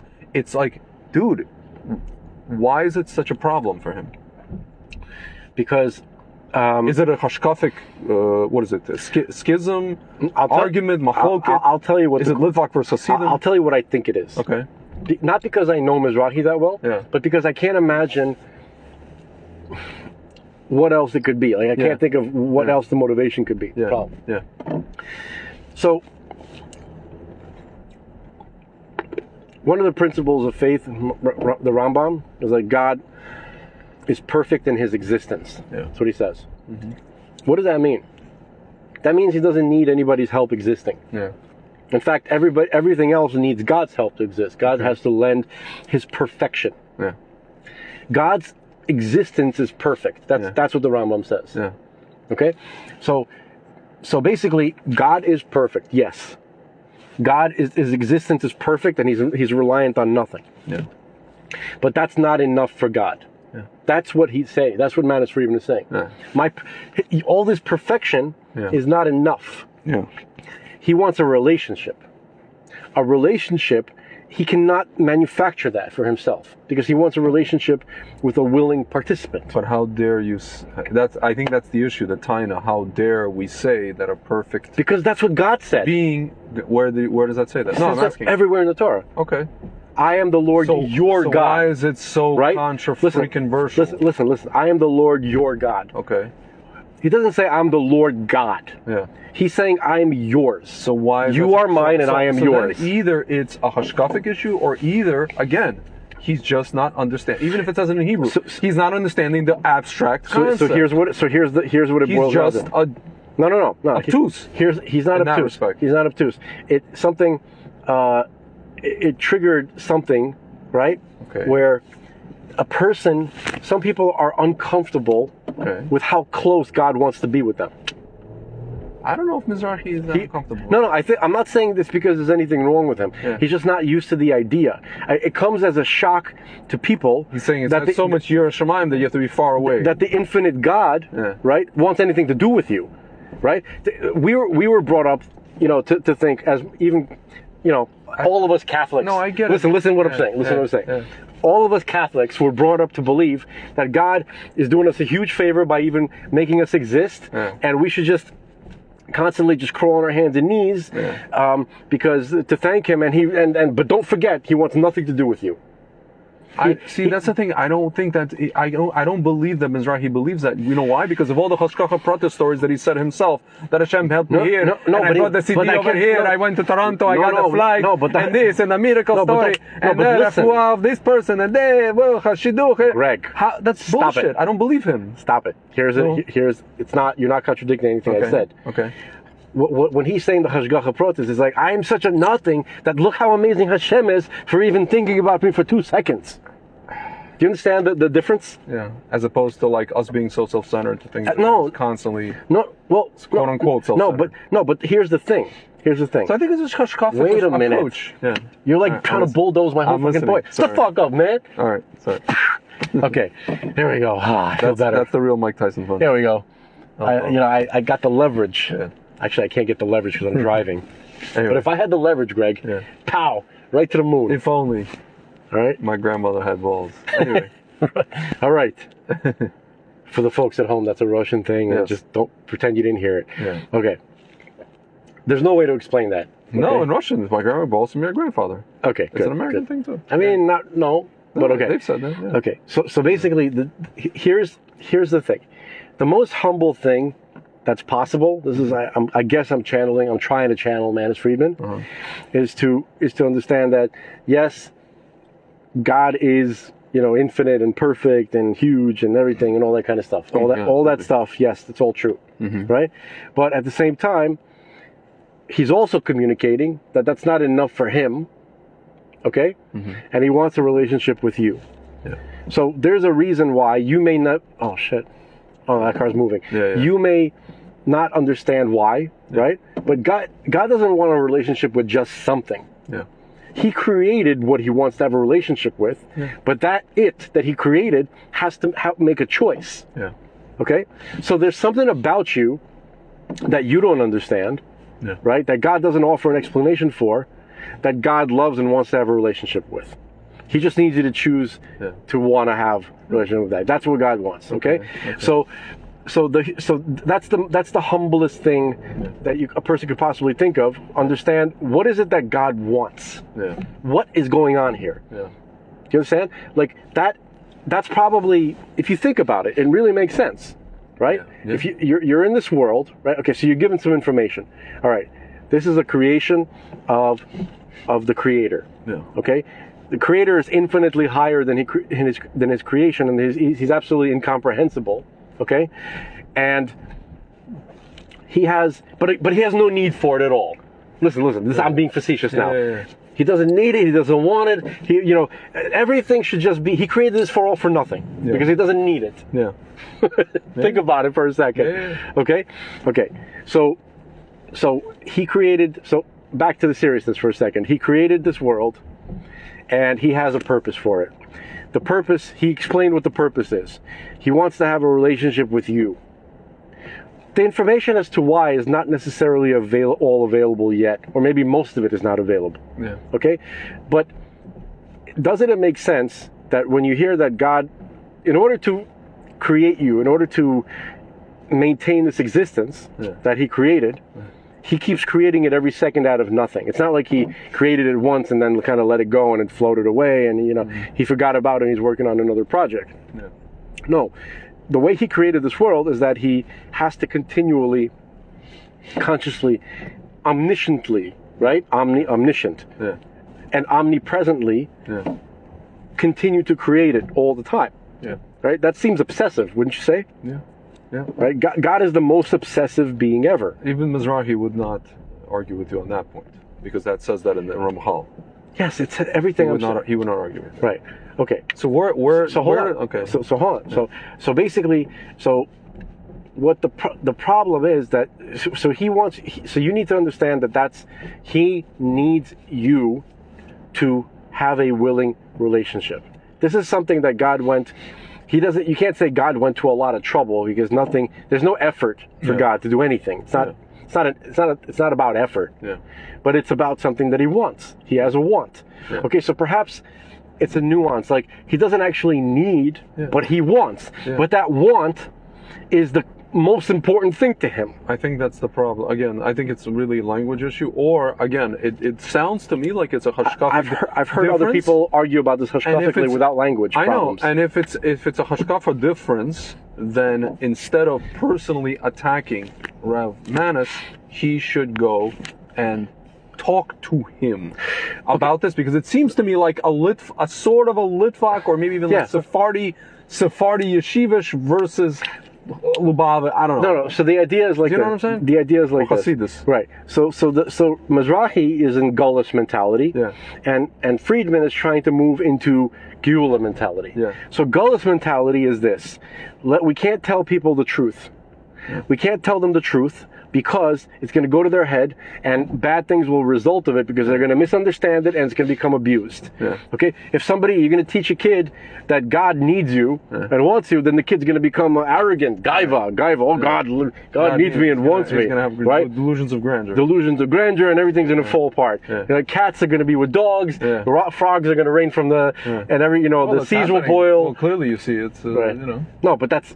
Yeah. He's going to say it's because of that. No. Obviously, I'm just being sticky. Right. Dude, it's but not, the thing is, the result of what they've been doing, right? They would rather. So it's almost like, all right, let's hypothetically say that there's a danger of that happening. Yeah. How could that? At least you're going to keep the kids engaged and wanting to have a relationship with God, as opposed to what they're doing now. And there's nobody left. And now they think they're a sinner, and now they're going to drop the whole thing. Oh, he's a sinner. Okay, good. Let them go away. Do you understand? Yeah. Like one of the things is like, let's promote let's tell people the truth that God wants to have a relationship with them, right? Yeah. And God's like, yeah, I do want to have a relationship with them, right? Yeah. And then you have these other guys like, no, if you tell them they have I let them go away. And God's like, wait, I don't want them to go away. What are you doing? Yeah. Right? It's stupid. I'm telling you, it's really something that I found, and I realized that I'm so, without saying that I'm Lubavitch, that I realized that I'm so Lubavitch in that way, or so drawn more to the Hasidut Would you come out of the closet already? You have to say a ball, dude, you know what's funny, man? All these things like start pointing me. Dude, I walked in to buy a chumash. Which one did I buy? The Goodnick one. No, Rabbi Miller. Why? Because there's Hasidus in there, little commentaries. You're missing a little nuance here. No. That is entirely dominated by the Rebbe's commentary on the Torah. But I know Rabbi Miller. I used to go to his house Shabbos. He was a young rabbi. He's a genius. Yeah, dude, I don't know. All these things like keep pointing. Dude, my sister is not Lubavitch at all. My sister is like you would call modern Orthodox. She fights a lot of things. She's marrying a guy from a Lubavitch family. My parents' in-laws are going to be Lubavitch, like Bali Truva, but Lubavitch. They live across the street from 770. Gruzini, Georgian, and whatever. I think she's French, Brazilian, or something. Like, something keeps pulling without any. What a twist! Yeah. Something keeps pulling, man. I just went to this Farbrengen. I found myself, not even Farbrengen, it's like an auditorium for the 100. I thought it was going to be actual Farbrengen. I go there. It's an auditorium full of Lubavitchers and me, a couple of other guys who are like just modern Orthodox, 9 guys, and a sea of Crown Heights. I'm like, what am I doing here? But I guess Hashem wanted me here.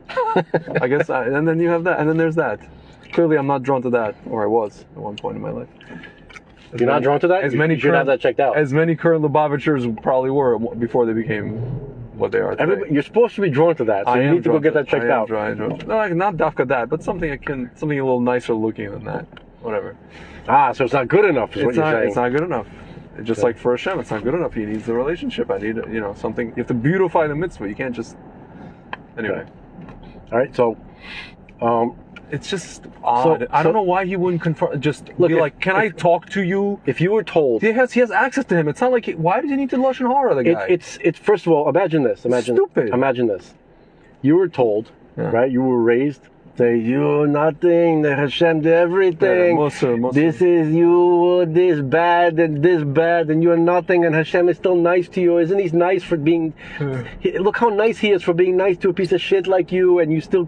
And look at the thoughts. He has boundless hesed for your boundless averot. No, it's like right. Flagellation. It's Catholicism. Yeah, Judaism, Catholicism. That's how they treat sex, also. And relations and just everything. So when you're taught that, and then someone tells you, no, what are you talking about? God, there's something God create. Think about. I understand. Did God what did He do? Try to grow you in the lab? Something didn't go right. Yeah. He doesn't like you. You're some kind of mutant, but He felt bad for you, so He's just going to keep you alive and give you something to eat every now and then. Yeah. Or did God design you specifically for in his specifications? Yeah. What? Oh, God has specifications? Yeah. I thought God doesn't need anything. Yeah. This is the same rabbi who goes, science and Torah. I make a whole CD about science and Torah. I prove to you with science that Torah is real. Okay. You know why I'm angry? You know why I'm angry? You know why I'm angry? Because when I first started, I also listened to him. When I first started, not to him. This is way before. Yeah. I started like, I got the mustard. You can't even say that because it's being misrepresented. Yeah.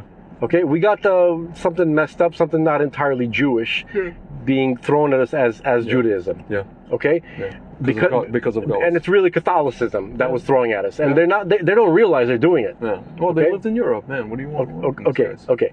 So basically, they, I got the attitude, right, that when I would look, let's say, I'd look at a beautiful girl. This is just one of the things, right? I begin like not a religious girl, nothing, just like a girl with a good body, like a sexy girl walking down the street. Yeah. I began to have a very negative Same. reaction Dude, to it. Can I tell you a story of what happened? No, I got to qualify this first. Okay. This is I'll not. tell you this If I leave it like this, it's not going to be good. Okay. Okay. So, and I began to develop this like negativity. Same. You know what I mean? And but it took me a while to realize, like, wait a minute, that girl, she didn't do anything to anybody. Nope. She was not brought up with any information about what God wants and all that kind of stuff. I know, because I know some of these girls. That's what I'm saying. Okay? My problem is that with her is that she's that beautiful, right? And nobody taught her that it's not entirely a positive thing for you personally and for your surroundings to walk around flaunting your beauty, your insane beauty. Yeah. Which God went to a lot of trouble to design every little proportion. Yeah. Think about that. Yeah. What's the famous proportion? 30? I don't. The numbers. The golden rule. Yeah. No. The numbers like 36, 25. I don't know what the numbers are, but it's always like it's like the woman's like 32, her bust 35, size, 32, her waist size, and her hip size, or something like that, right? Turn-ons, negative people. Turn-ons, negative people. No, but those proportions, right? Yeah. Like, look at that. The God went to. He made that. Yeah. Why? Well, she added something. Why? She added something to Why? it. It's disgusting. No, he made that, but she added whatever. Thank you for helping my point. Yes. I appreciate it. You're welcome. Okay. I was just trying to stick upon your point. But in the heat, in the zenith, in the climax of the point, he throws shtick in there. That's right. That's how I roll. I throw a wrench in your shit. You threw a wrench in my shit. Okay, but just to try to just try to save Reel it back, Larry. Yeah. Reel it back. The point is, like, why? If that's disgusting, and I should feel negative about it, right? See, no one ever explained, but here's why it's not, you shouldn't feel negative, never feel negative about that silhouette and that image. Yeah. Never. Yeah. Because that is like... But what do you mean? But if you go to the club and them Tiaraviv and this and Gehenna, and what do you mean? Gehenna is you know how many people I took out of this limelight and I took it to the yeshiva and now he play for this nice kosher wedding, make the same money he made flying to Puerto Rico and over this making party on Shabbat and people making averot. You know how many neshama I saved? You have no... Ask this rabbi how many neshama he saved like this. Zero. I know the answer. Friedman? I know the... No, you're just talking about some random... I'm just saying, Manis Friedman... saved a lot of neshamas. I know that for a fact. Yeah. Pause. Let's pause. Let's think about it for a second. Hammer time. Manis Friedman saved more neshamas than Mizrahi met in his life. Okay? He hasn't met enough people to know how many neshamas Friedman saved. So here's a... Okay, so hold on. I'll tell you a story after. All right. All right. So, and I'm partly one of them, as hard as it is for me to admit that about Manis Friedman, because he pisses me off 60% of the time. But you don't... It pisses you off as in like... With some of the stuff that he says. Okay. But not that. Okay. That is like some of the... It's a major hashkafic, No, he has, like Manis Friedman, when he's right, he's really, really right. Yeah. When he's wrong, it's not important, it's just annoying. Yeah. Okay? So continue. Well, here's what I don't like about Manis Friedman. He plays word games. I know he does. Here's the word game. Don't say it's bad. Yeah. It's good. Find your husband. He's talking to these girls. He's like, don't find a husband. Find your that makes husband. That does make sense. But let's just say what pissed me. He's like, don't say it's bad. It's painful. Yeah. Painful. Yeah. When he talks about, I feel like he doesn't know what he's talking about when he's talking about suffering people. Yeah. And he's a little bit Rubenish. What does it mean? Like disconnected a little bit? A little bit, he's like Ruvain, right? Yeah. Ruvain, I was just reading. He was like, when the brothers were plotting, and then he heard that they're going to throw him in a pit. He's like, I'm going to come back later. I'm going to retrieve him from the pit. Yeah. Because Ruvain was kind of like he was a colossus, nonchalant. No. What I mean is like this: as physically speaking, he was colossus. Yeah. Meaning like he was invulnerable, essentially. Yeah. Okay. So he doesn't understand that you can't. Yeah. Right. You can. It's kind of like I'll tell you a quick thing. I have this friend who went to Dale Carnegie seminars. So he conquered his whole fear of he learned how to be vulnerable. And then I had another friend who what a fag. You know what he used to do? No, he learned how to like get up and on stage and this. He used to do this thing. He used to what a fruit impose that like environment on another friend who was a total like he just wants total anonymity. He doesn't want to be in the spotlight. He does, and he would like impose it. He's like, you have to learn how to be vulnerable. And this other guy would be like, dude, but I'm not ready. And I'm like, and this guy who went to the Carnegie seminar, he wasn't properly like whatever. He said, also, you shouldn't learn how to be vulnerable. That's not good. No. What I mean by vulnerable, like he should learn how to be like, how to be like outgoing and this. And I'm like, dude, you know that not everybody's ready to take on what you've taken on in your life. No one should be ever. No, like, well, why not? Be vulnerable? No, be vulnerable as in like vulnerability, as in like be. Don't be afraid to like get up on stage and like for people to, to show your, like Jim Carrey used to say, like, be. What was the quote from Jim Carrey? He would say basically like don't be afraid to shine. That's essentially what he's saying. We're taking advice from Jim Carrey now. I'm just okay. Attribute that quote to whomever you want, right? Don't be afraid to shine. That's what he's trying to convey to the guy. And the guy wasn't ready to shine. He wants to go crawl into his little hole and be anonymous. He wants to post his LinkedIn profile without a picture because he wants people to know of him, but he doesn't want people to see him. He's like one of those guys. And my friend was trying to like pull him out of that. And I tried to tell my friend, I'm like, dude, he's not ready. He's not ready. And you're trying to like, you know what I'm saying? When you got off. Can I just want to, this is already a huge tangent. Yeah. Okay. But I'm really against that whole come out of your shell thing. Very against it. Okay. I'm very against don't be scared to shine. Get up there and challenge yourself. No. Well, listen, no. Can I tell you something? Wait. Fucking blad. Okay. All right. If you have something important to say, that's very important, that's going to save lives, that's going to help people, get from getting kidnapped or from getting sick, or you have something very important to teach them about Torah, and you got it. You got it down, right? You understand it, and it's ready to present. Yeah. Get your ass up on stage, regardless of how you feel about it, and give it to the people. That's what my rabbi told me. Okay? Unless you have that, sit your ass down and shut up. Okay, so now here's my question, man. I could sing. Yeah. I could really sing. But can your singing heal? I've sang. Can it heal? Thank you, Mr. My friends went to like, whatever. They went to like a concert yesterday. They're Jewish. They went to like a freaking Hillsong Evangelical Church, just like a concert. I don't know. Very funny, dude. I could sing. Dude, I've sang twice in my life. Dude, you know why? By the way, why? By the way, it's good for people to be in the show. I'm wasting my talent. No, I'm wasting my talent. It's good that I'm wasting my talent? No. I'm wasting my talent. No.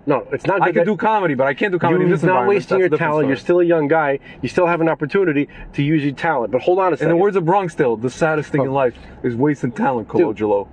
Dude, yes, agreed. But hold on. It's all about how you use it. Yeah. So the shell that people are being told to come out of, they should never come out of it. Because once you come out of your shell, now you're an arrogant big mouth that people are sick of. Come out of your shell when it's necessary, when it's important.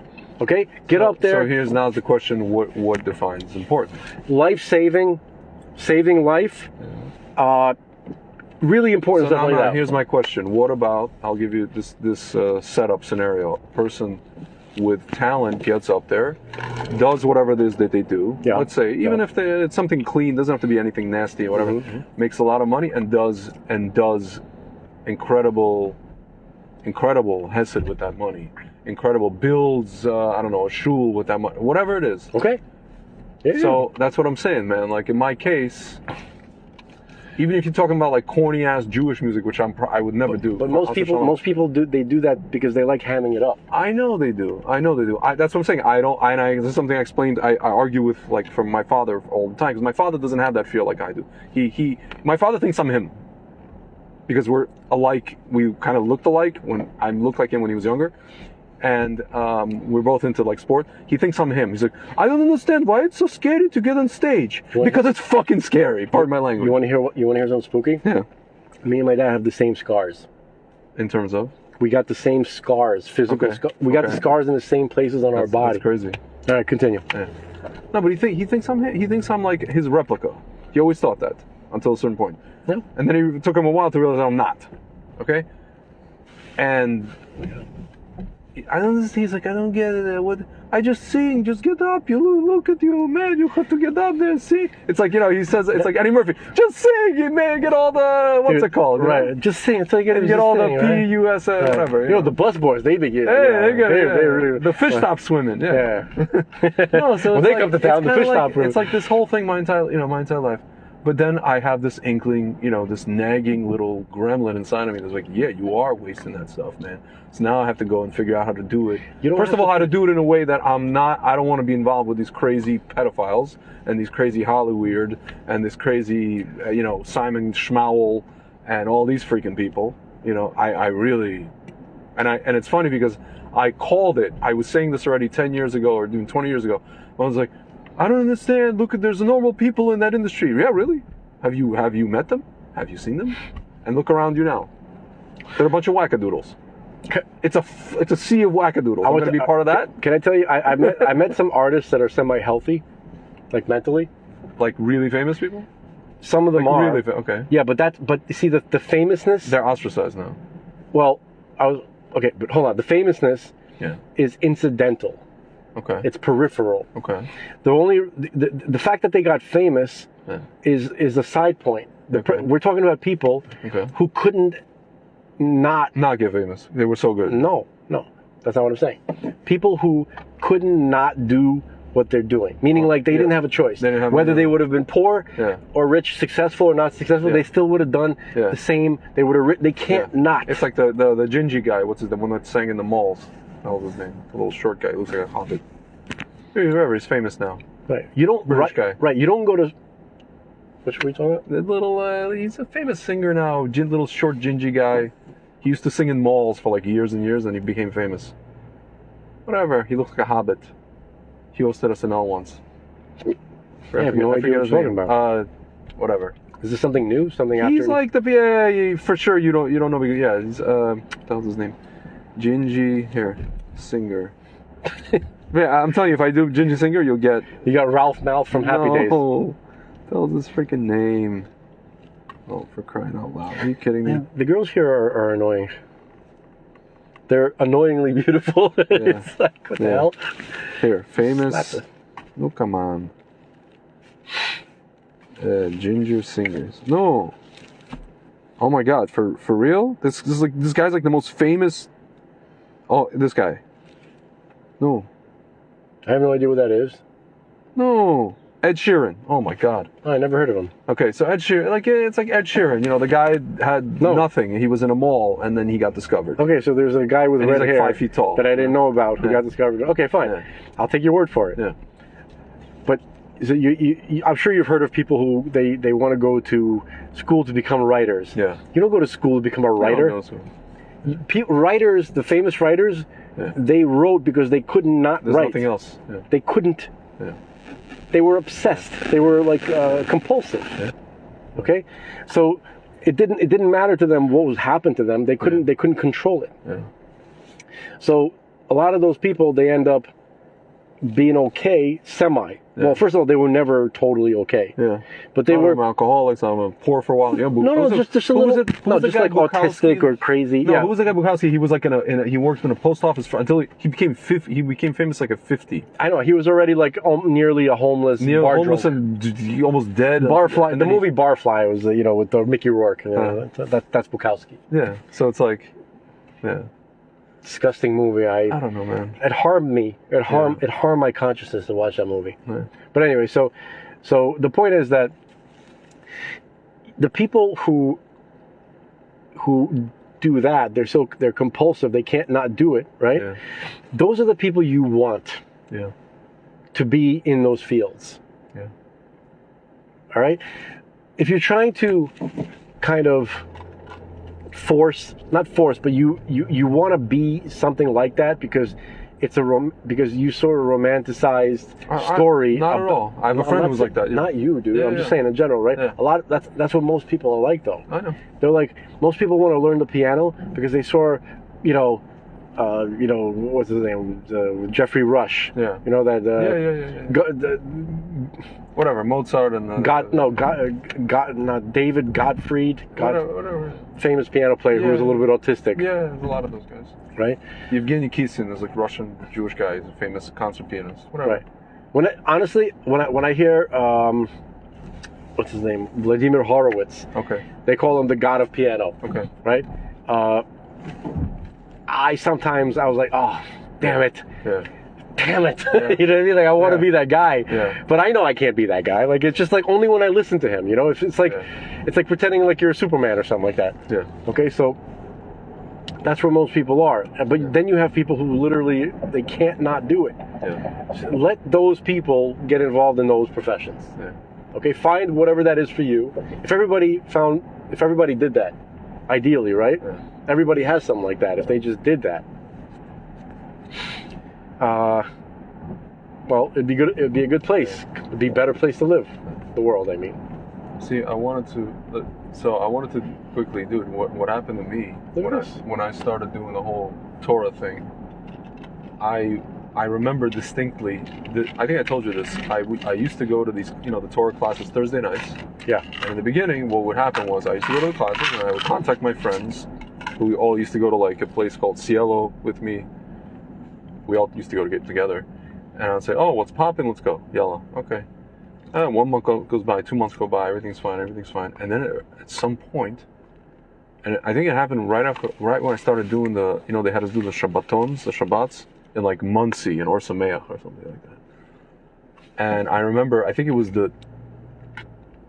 after that Shabbat, and then the subsequent time that I went out, I walked in. This is a place I spent a lot of time in, Cielo. It was like second home to me. I walked in, and every woman in that room, the small room, I became disgusted by her. I became disgusted by the entire room.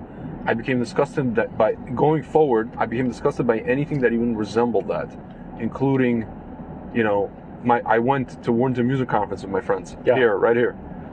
After that, I felt like I didn't even know how to I didn't have the language. Later on I realized it was Tuma. I felt that I was feeling Tuma on me, for like days on end.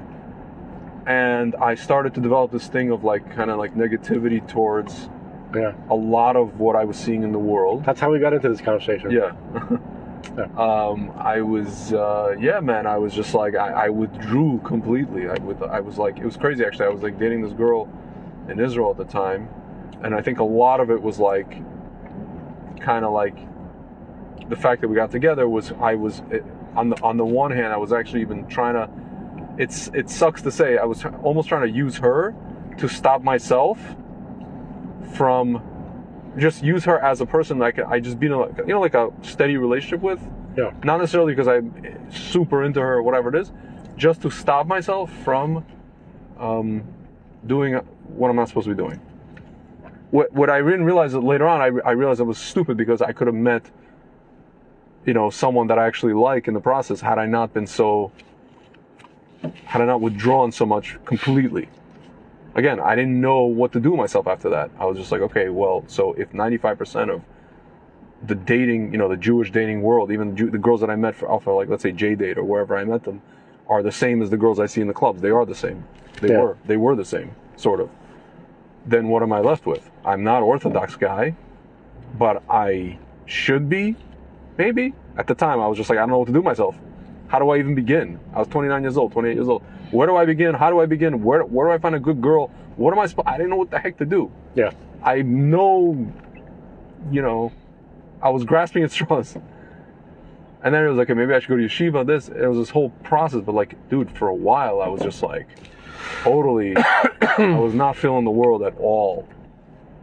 And the crazy part is, after I came back from Israel, when you compare it to the environment I was in Jerusalem, this whole yeshiva bubble and what do we call it? It's a spiritual amusement park. I came back to America, and again, it was like, dude, I used to go to the city. This is like 2013, 2014, 2015. I used to go to Manhattan. I don't know whether it was interviews or just to meet, with my family. And like, I literally was like, this is Rome, Bavel, and Mitzrayim and Greece put together. I cannot be here. I cannot be here. Not because of no guns and I just can't be here. I can't be in these environments. Dude, I literally, I was like this, I'm like, what was I raised in Mea Sharim? And then I started thinking to myself, like, I actually found out that I was like, that my grandfather's from Berdichev. And I'm starting to think to myself. And then I started learning about, Gilgulim, reincarnation. I'm like, I must be a Gilgul of one of these freaking Hasidic guys that did something over there, that came back to do something over here. Oh, God. And you know what I'm saying? The Kafakela. Because, that's been like my whole... What, you're saying that's Kafakela? That's Kafakela. You're describing the Kafakela. That's part of it. That's one version of it. Okay. Because check out this Kafakela. Okay. Kafakela is the slingshot, ladies and gentlemen. Yeah. So... Cosmic slingshot. Yeah, it's like part of Gehenna, that kind of thing. So...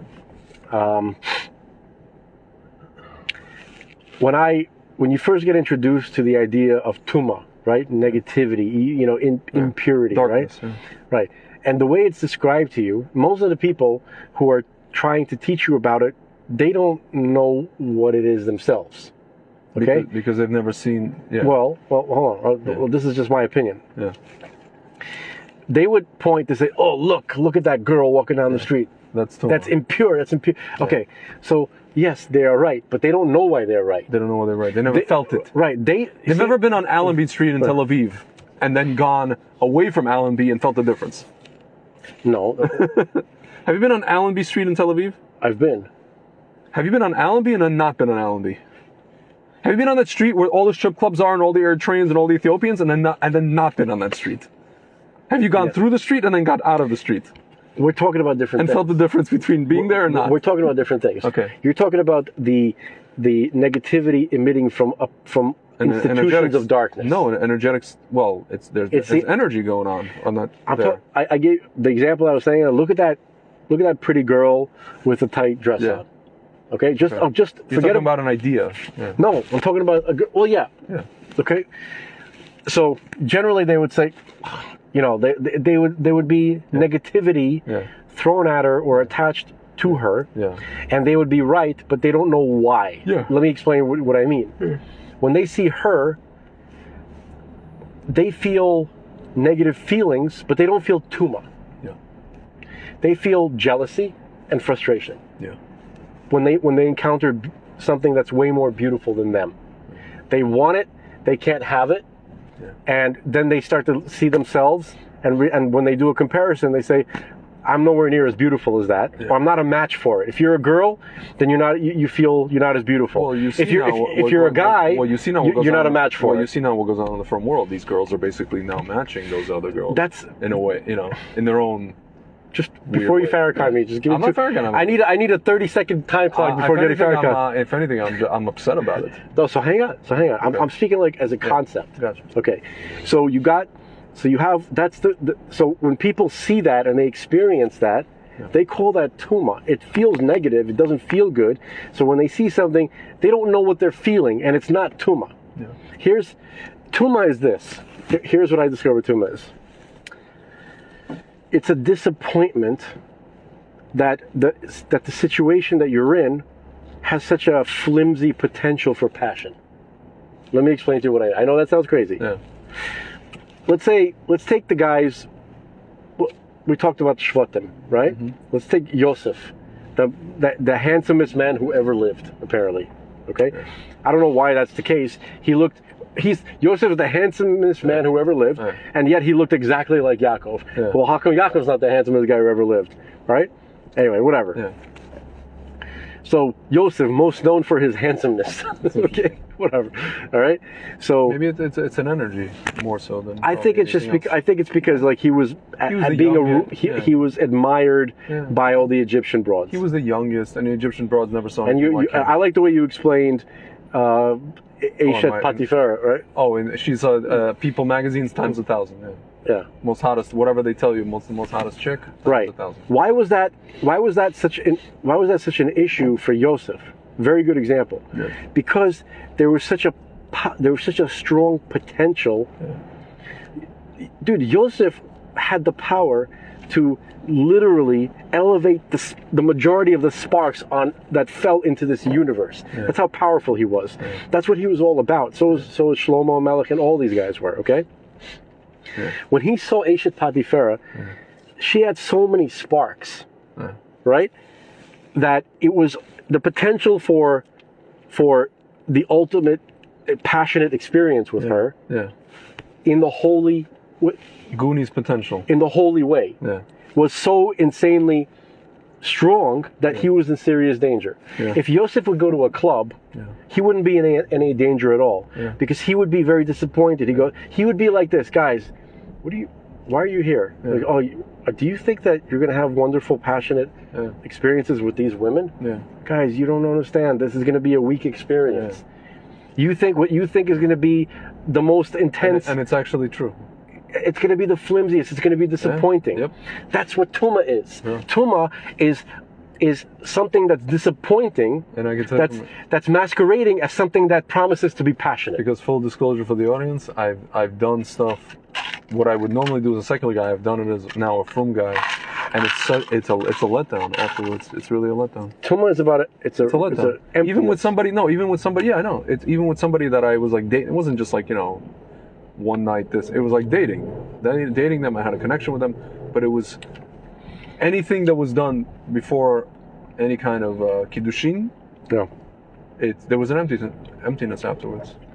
You literally wasted your best material at the worst time. Or it's like that, it's like if you're a berserker, you went berserk at the wrong time. You idiot, right? You missed every time I hear that word, it reminds me of the Clerks. My love for you is like berserk. Would you like to something? You would like berserk. Olaf, metal. Metal face. Yeah. It's all... He wants a berserker. Yeah. So holiness, right? Holiness or purity. Yeah. It sounds weak. It sounds boring, but it's not. See, everything that we feel about like concepts like that, it's always the opposite of the truth because we live in the world of lies. Of course. We live in a world where the Yetzer Hara, the Satan, the satanic world, which obfuscates everything that's enjoyable. Yeah. And passionate, it makes it look like kind of like old school and boring, not interesting. Yeah. It's always the opposite. Yeah. So. Oh, that's so quaint. Yeah, quaint, right? Okay. Quaint. So basically, it's all about channeling energy. It's spiritual Aikido. Yeah. If you are. Damn it! If you are, you're a damn it. Right? I don't see anything. There's nothing going on. No, but that was a misfire of energy. Yeah, I know. Right, misfire. Yeah. That's why hate. The word hate. Yeah, it's a misfire. The word for the folks at home. Hate is one of the Hebrew words in the Torah, which is translated as sin, but it means a misfire. Yeah. So you had some kind of energy, and you wanted to discharge it. Yeah.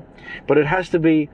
You have to wait until the energy has reached a certain level, and then discharge it where it needs to go, to have the effect.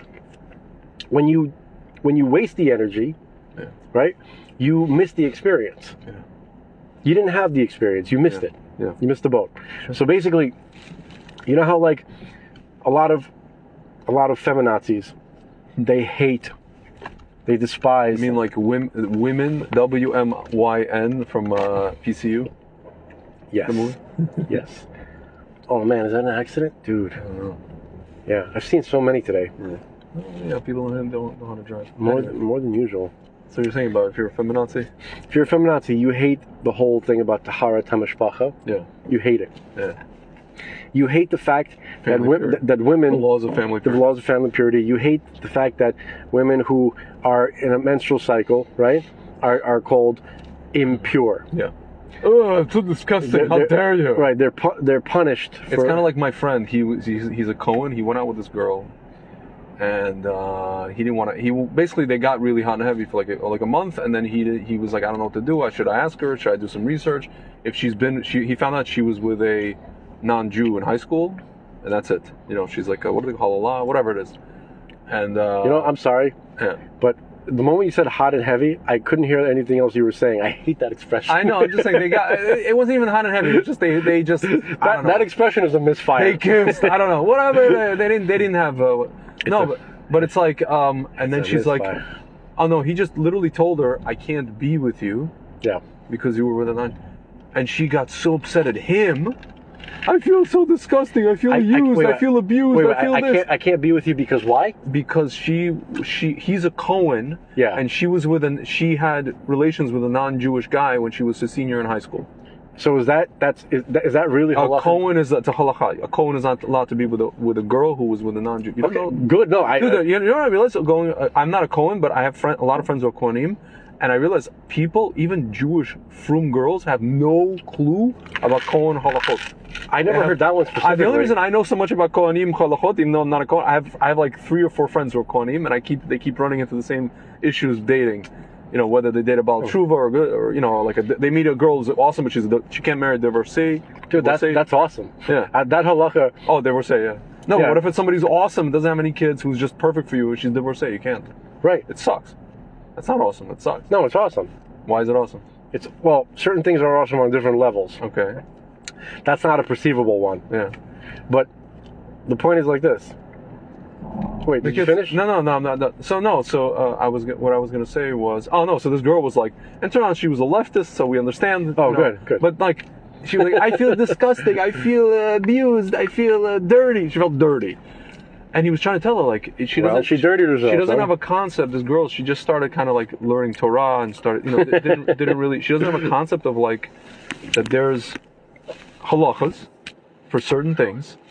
They may you living in your modern world may not understand the reason for them, their importance, their metaphysical ramifications, why it's important for a guy who's a Cohen to remain a Cohen. The Mikdash is gonna, he's gonna have a certain job, and he doesn't want to abdicate that. These are important things, and these are things that are so lost on society. This is that guy's fault, by the way. I know it's his fault because he went further. Yeah. If he's going to be that religious, I know. Then he got her going, right? And now he turned her off. He got her going, but it just kind of happened. It wasn't something he was intending on, but he should have. Oh, man. He should have explored it sooner than he shouldn't have let it go for a month, which is a very long time when you're talking about you met somebody and you have an amazing connection with them. A month is a very long time in that respect. You can get close to somebody in a week, So look, if you're going to be a Cohen, right, and then you got to be religious. Yeah. Now here's what I mean. Yeah. You got all these laws and all these considerations, more than the average person. By the way, this guy just got married, Baruch Hashem, just recently. Baruch Hashem. So that's 2 weeks ago. That's great. So Cohen is an important person. You got to be extra careful. Okay, and you got to make sure that you could easily make sure that nothing like this happens from the get-go. Yeah. Okay. Yeah. You can make sure that listen, I can only be set up with this type of girl. Yeah. And don't let yourself get involved. Yeah. Okay. It's like dating. If you're a religious guy, it's like dating a girl who's not Jewish. Well, what are you doing, asshole? He met her at an event. Like he was open to meeting people at events also. So he was on a journey. You can't be a Cohen. He grew up really frum. You understand? He was fine. Taking a break. Not a break, but like he was just fine. He relaxing. He was careless. He was careless. It's really a big deal to be careless with a human being. That's true. It is. It's not casual. It is. It's not. Okay. He's totally the villain, 100%. He's not the villain. He's the villain. He was being stupid. No, that's the same thing. Yeah. You can't be dude, this is a human being. Yeah. Okay, so I was kind of like doing a little bit of shtick. But the thing is that because she's a Democrat, but still, I but know, in reality, I was gonna say the fact that she found out and she felt like, she couldn't wrap her head around that this is like a real thing. you know why she couldn't wrap her head around it? Aside from being a liberal and a Democrat, let's say she was normal and conservative, right? Politically, she still probably would have difficulty wrapping her head around, because, like, hold on a second, we're having a nice time and everything, and then all of a sudden overnight he's too religious to continue this. He's not too religious. I'll give you the background, or maybe more context. He spent, out of the month that he was with her, he spent the tail end 3 or 2.5 weeks mulling over how to investigate. He couldn't figure, like, it took him a while to figure. It wasn't just like all of a sudden. He was trying for a very long time to figure out what's her background, and he was doing a lot of research. It wasn't like just all of a sudden he came out with it and blah. He was trying to figure it out, and finally it came down to this bit of information that came across his desk, like, after like a month. So, and he tried to explain this to her. He's like, listen, I tried to find out. Meanwhile, the thing is, but he still spent time with her, because he could not, because he was very into her. Right, that's very, very thoughtless, very cruel way of treating a person. Yeah.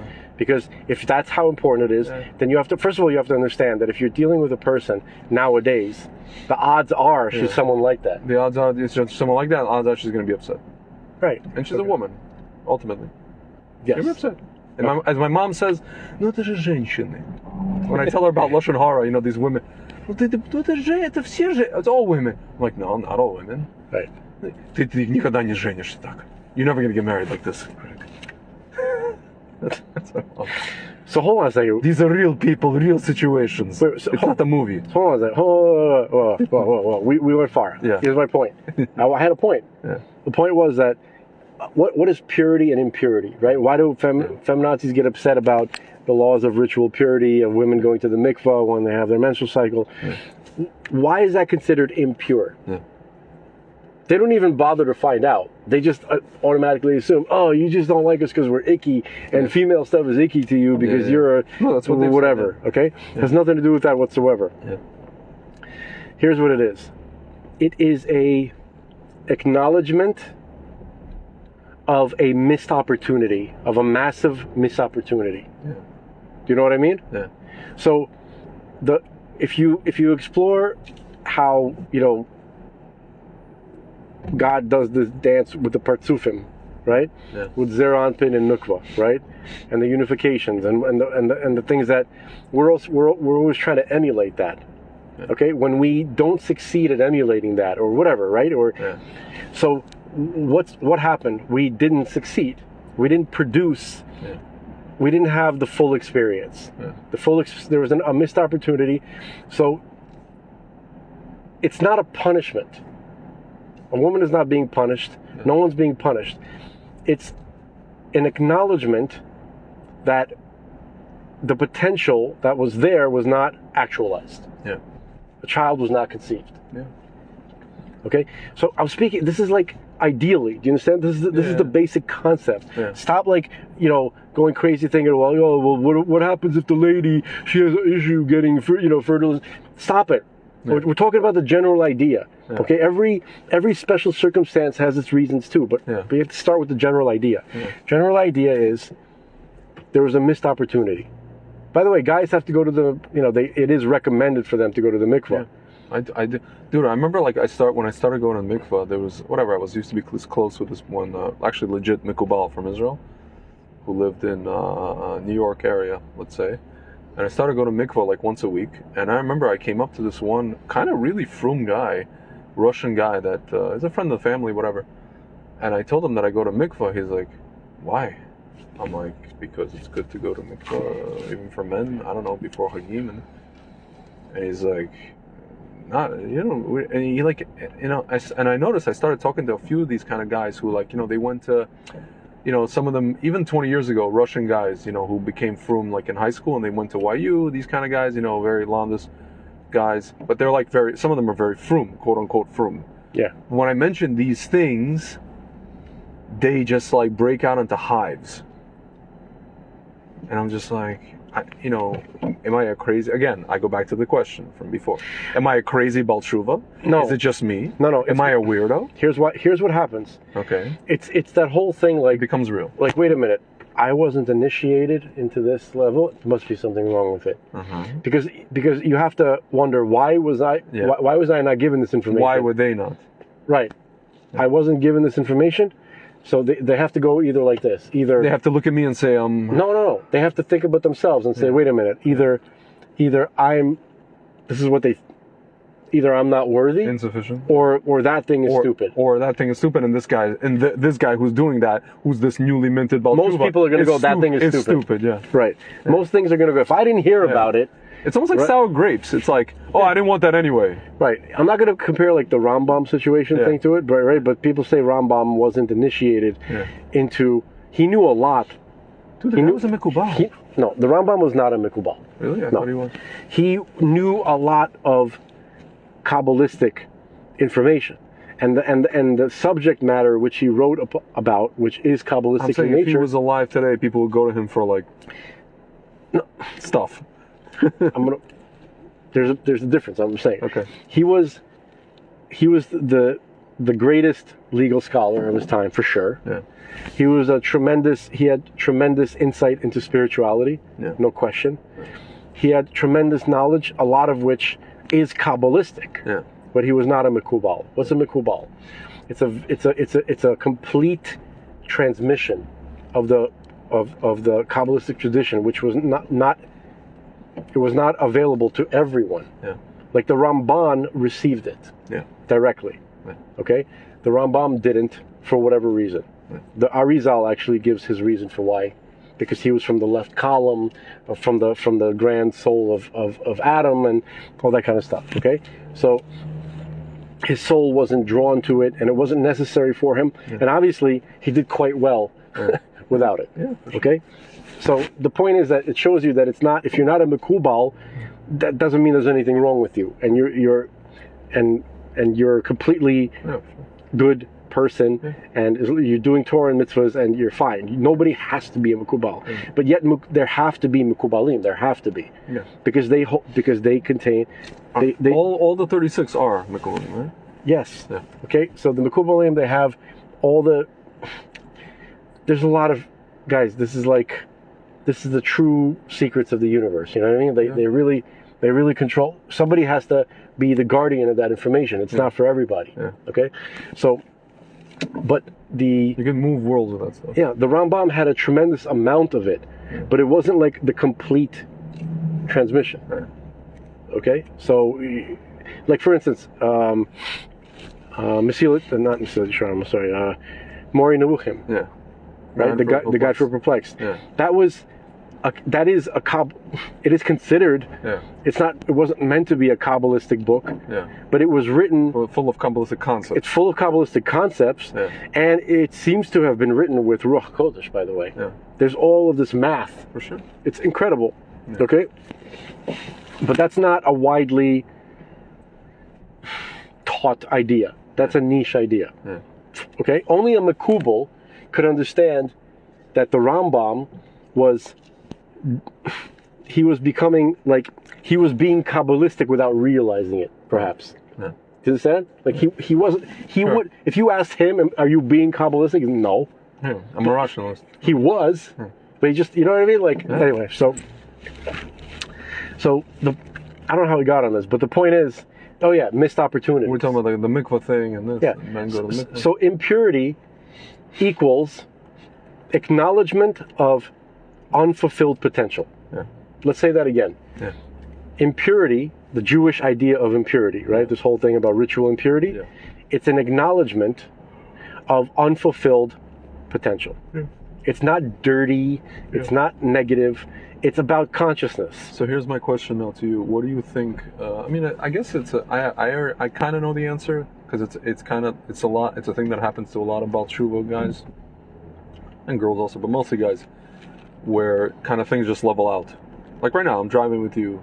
Dude, you know that like in 2013, like from 2011 to 2013 or even 14, I wouldn't be able to go with you to Ocean Drive. I would explode. I don't mean explode in that way. I wouldn't be able to be there. I would just be like, oh my God, the world is about to. I would literally be like, we're about to go to an actual Gehenna. Not because anybody convinced me, because that's just the way I physically felt. And now I can. So what happened? What's the difference? I think the difference is like it's something that we talked about today. Yeah. That, you know, like Yosef going into a club. Yeah. He'd be like, guys, this is not the what you're looking for to happen. This is the opposite of what you're looking for. Yeah. The Sitra Achra created this appearance. Yeah. Right? Yeah. To make you think that this, you know, the Spice Channel is going to happen. Remember the Spice Channel? Yes, I remember. As opposed to Cinemax, where it's like, here you get this, and here you get slightly more than that. Right. Whatever. Okay. So, okay. Dude, there used to be like, whatever. I used to have like friends. No, it's just like really. It's actually funny. You know, like people used to have the scrambler boxes, the Russians with the steel cable. I had one too. So I had a friend who, like, his dad got all the channels, but except there was one where the scrambler could not get it completely, so it had pamirchi. It had oh my God, what is it, pamirchi in English? Static, right? You couldn't see anything, but you heard the noises. So we used to go over his house, right. And you see through the static. Sometimes for like, and you catch it for like a second. For a second, like, you know, like some girl's elbow would come into focus, but you heard, or like an ear or half of a head. And I had a friend. I was like, no, but it's all about dude. But I had a friend. We were like 13, and I had this one Russian Jewish guy. He's like, dude, but you realize it's all about the noises. If you don't need to see, it's all about the noises. He understood it was psychological. He understood. The guy was like, I was like, this guy, Chochma, man. It's all about the noises. And we would always walk around, Gregory, it's all about the noises. I'm like, dude, wow. Was your friend Jackie Mason? What the hell? No, he was like this short Russian Jew, whatever, Taekwondo guy or whatever. Okay. He was into like Taekwondo. He was like, no, it was like junior high school. A couple of these guys, Russian Jewish guys, were taking Taekwondo. This guy was like a black belt. The other guy was like a blue, whatever. I took Taekwondo. You never took Take My Dough? No, I didn't take your dough. No, I took judo when I was like 10, 11, 10. Judo is awesome. I was in the judo bunk in my summer camp for like a hot minute, and then I was like, I can't be in this bunk because these guys are insane. They were like the insane bunk that they wake up earlier than everybody else. I was like, you know what? Let me be in the normal guys bunk, who, like, you know, just play basketball and soccer. Judo should be mandatory. Judo should be mandatory. I agree. But anyway, so basically, yeah. We had a Sambo guy teach us. Sorry, go on. No, Sambo. A Russian Sambo guy used to come and teach us from Russia to teach us judo. Yeah. In the summers. Listen, you have the human body. Yeah. Okay, and there's a limited amount of ways that it could bend and flex and twist, right? People who understand how to manipulate that, call it what you want, Sambo, judo. Yeah. If you're good at it, you're good at it. Yep. So the club. Yes. The club ain't got what you're shopping for. Yeah. That's what Yosef would say. Because you guys don't believe me, you don't understand, but you're gonna be disappointed. He's like, I want you to get what you're looking for. Yep. Right? And I want you to get far more than what you're looking for. Like even what you're looking for, like you guys are not ambitious enough. Yeah. You understand what I'm saying? Like you guys we're sold a bill of goods. Like I feel bad for you for sure. because you don't understand the potential. You don't understand what could be. You don't understand what could be. And the thing, even with your, you can have Goonies and all you're looking for is, this website, whatever. Right. You know what I mean? Like whatever it is, like that passion that you're looking for, right? That excitement. You don't. First of all, it's not enough. However you're thinking about it, and second of all, you're going the opposite way of getting it. Yeah. Here's how to have that experience. It's outlined, believe it or not, in the Torah. Yeah. God created that experience, and when you don't have it to its fullest potential, then, which nobody does, by the way. Yeah. Okay. I mean, there's like gradations, there's degrees, but okay. So I mean, actually, maybe I shouldn't say nobody does. Very few people. I'd wager very few people. Yeah. Okay. All right. So you guys, also, you guys are all out of shape. Yeah. Like, how do you think like when you imagine yourself, right, in this experience, do you have a picture of yourself? Yeah? What do you look like? Yeah. Do you look like, is that what you look like? Look in the mirror. Is that how you see yourself in the head? No? Okay, first of all, you got to make yourself the way you see yourself in the head. That's not a bad thing. Yeah. Okay? Yes, it's hard. Yes, it's going to be full of disappointment and bitterness, but there's a reason for all that. Okay? You got to reach your physical and your spiritual potential. You have to. Yeah. Okay? You have a beautiful soul and your body doesn't match it, and it's possible. See, some people are born with physical difficulties. They're born with them. Yeah. Right? They have limited physical potential. Yeah. Most people don't really have a limited physical potential. You're just fat because you eat too much pizza. Dude, I was talking to my sister today, and she wants whatever. I'm not gonna say what. So she was shipping things out to people as part of her work, whatever it is. I won't get into it. And some of these people are in like middle America. She goes to me, Greg, why are all these people overweight? Why are they all overweight? Like, and your sister said that. And then her fiance, he goes, I'll tell you something. Your sister always rags on me for calling people out because they're fat. Right. She would always say, "Come on, don't be so hard." But she's like, if she's saying this, there's a problem now. Right. And I told her because they eat garbage and they drive a lot. Well, they're fed garbage. They're fed garbage. They drive. They don't walk, and that's. Dude, I saw. Look, if you were to see, for the folks at home, if you want to be shocked, okay, just so this will really drive the point home. The fact that we are being poisoned, if you want to see, go look at go on YouTube and look at Married with Children, Al and Peg. Yeah. What's her name? Peg, right? Yeah. Peg. They're in shape people. Al was skinny 4 and in touchdowns in a shape. single game. He's just kind of, he's kind of like, He kind of looks like me. I'm a Right. former athlete, so this is what happens to former athletes. Right. They just become this. He just has these like kind of like, these like gorilla like postures. Yeah. He kind of walk. Because he's 40. He does no. Whatever. He did it for comic effect. He Yeah. wants to. He's really acting up how he's like this middle-aged like fed up guy. Yeah. But if he walked normally, he was a skinny. He had no fat on his body. I know. And his wife was hot. She was Yeah. skinny. Yeah. Okay. And when I was growing up, they looked fat to me. Yeah. Really? No, because like when I was a little kid. Really? Yeah. I didn't. To me. I always thought Peg was like. I just didn't understand that there was a comic posture. Yeah. Okay. Oh, that I got. Yeah. So if you see that, okay, it's shocking. Now, if you go further back in time, just like 5 years by 5 years, you go by chunks of 5 years. Yeah. You go, okay, you know what? Look at footage of Woodstock. Yeah. Okay, that's not that long ago. There's no fat people. Almost, it was like, let's say 1970, 1969, 1970, right? Yeah. Everybody was skinny. These are the same people we're talking about. No, but you have to remember, dude, the people who are of that, I guess you say mindset, even today, you're not going to find too many fat, quote unquote. No. Real hippies. I'm talking about I'm not talking about the hippies. Yeah. I'm talking about the construction crews. Okay. The guys who were building the stages, Yeah. The bikers, Yeah, they weren't fat. right? The construction workers, the bikers, the all those guys, they're all fat asses now. Oh, now, yeah. Okay? But then they were all skinny and they're all smoking cigarettes and they were these like Yeah. They look like Hunter S. Thompson. dude, no, Hunter S. Thompson was some kind of like sophisticated weirdo. Yeah. Okay? These guys are just like kind of like to be hyperbolic, hillbilly dudes. Yeah. Right? Yeah. They're all skinny. Now they're all fat. Yeah. They gave them poisoned food. Yeah. They're poisoning these people. They're poisoning all of us. I know. Just like the pizza you got today. That's what I want to tell you. Don't get that pizza. What are you doing? Dude, I know, dude. The Jewish world is being poisoned too. The Jewish you have world these guys, dude. is poisoned more than everybody. You don't understand these Hasidic. I look at them.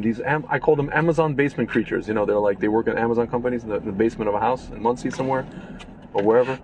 And these guys, I feel bad because they are, they have like family. They're my age. They're our age, 40, 41.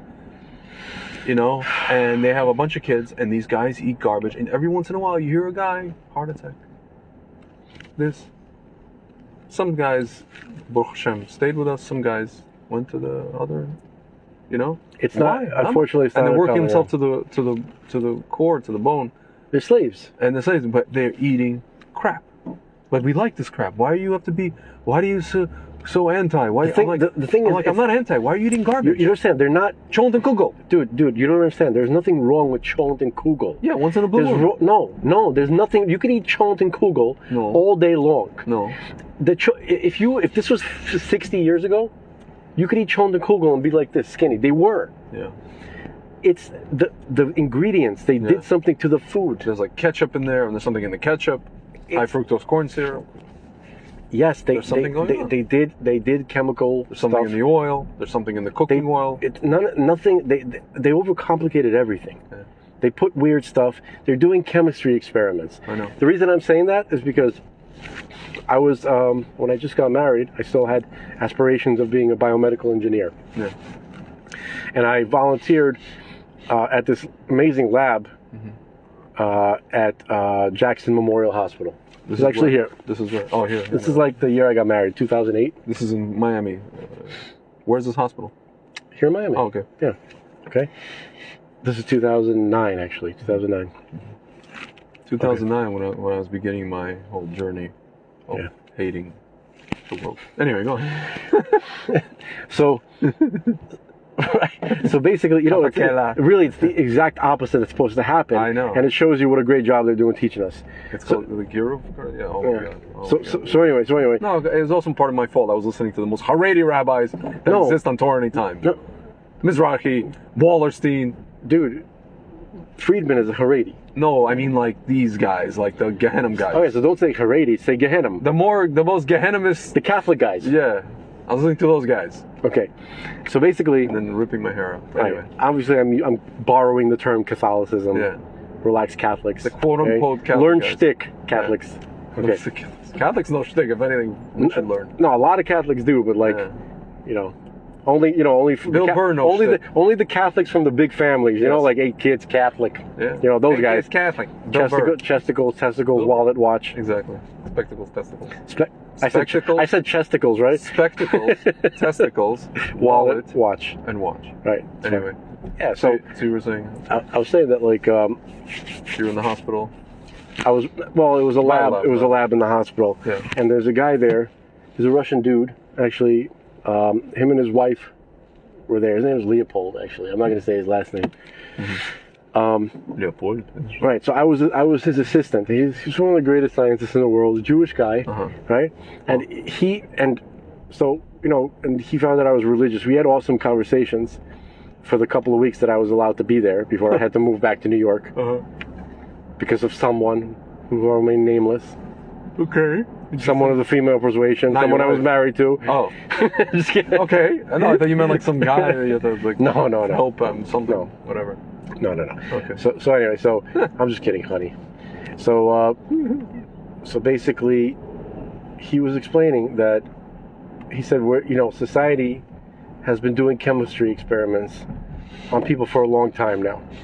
He goes, no. He said nobody should be fat. Yeah. The stuff. It's not what the people are eating. It's not fair. It's not fair to the people. First of all, you poison them, and then you blame them for being fat. Yeah. Okay, he said that the guy. Yeah.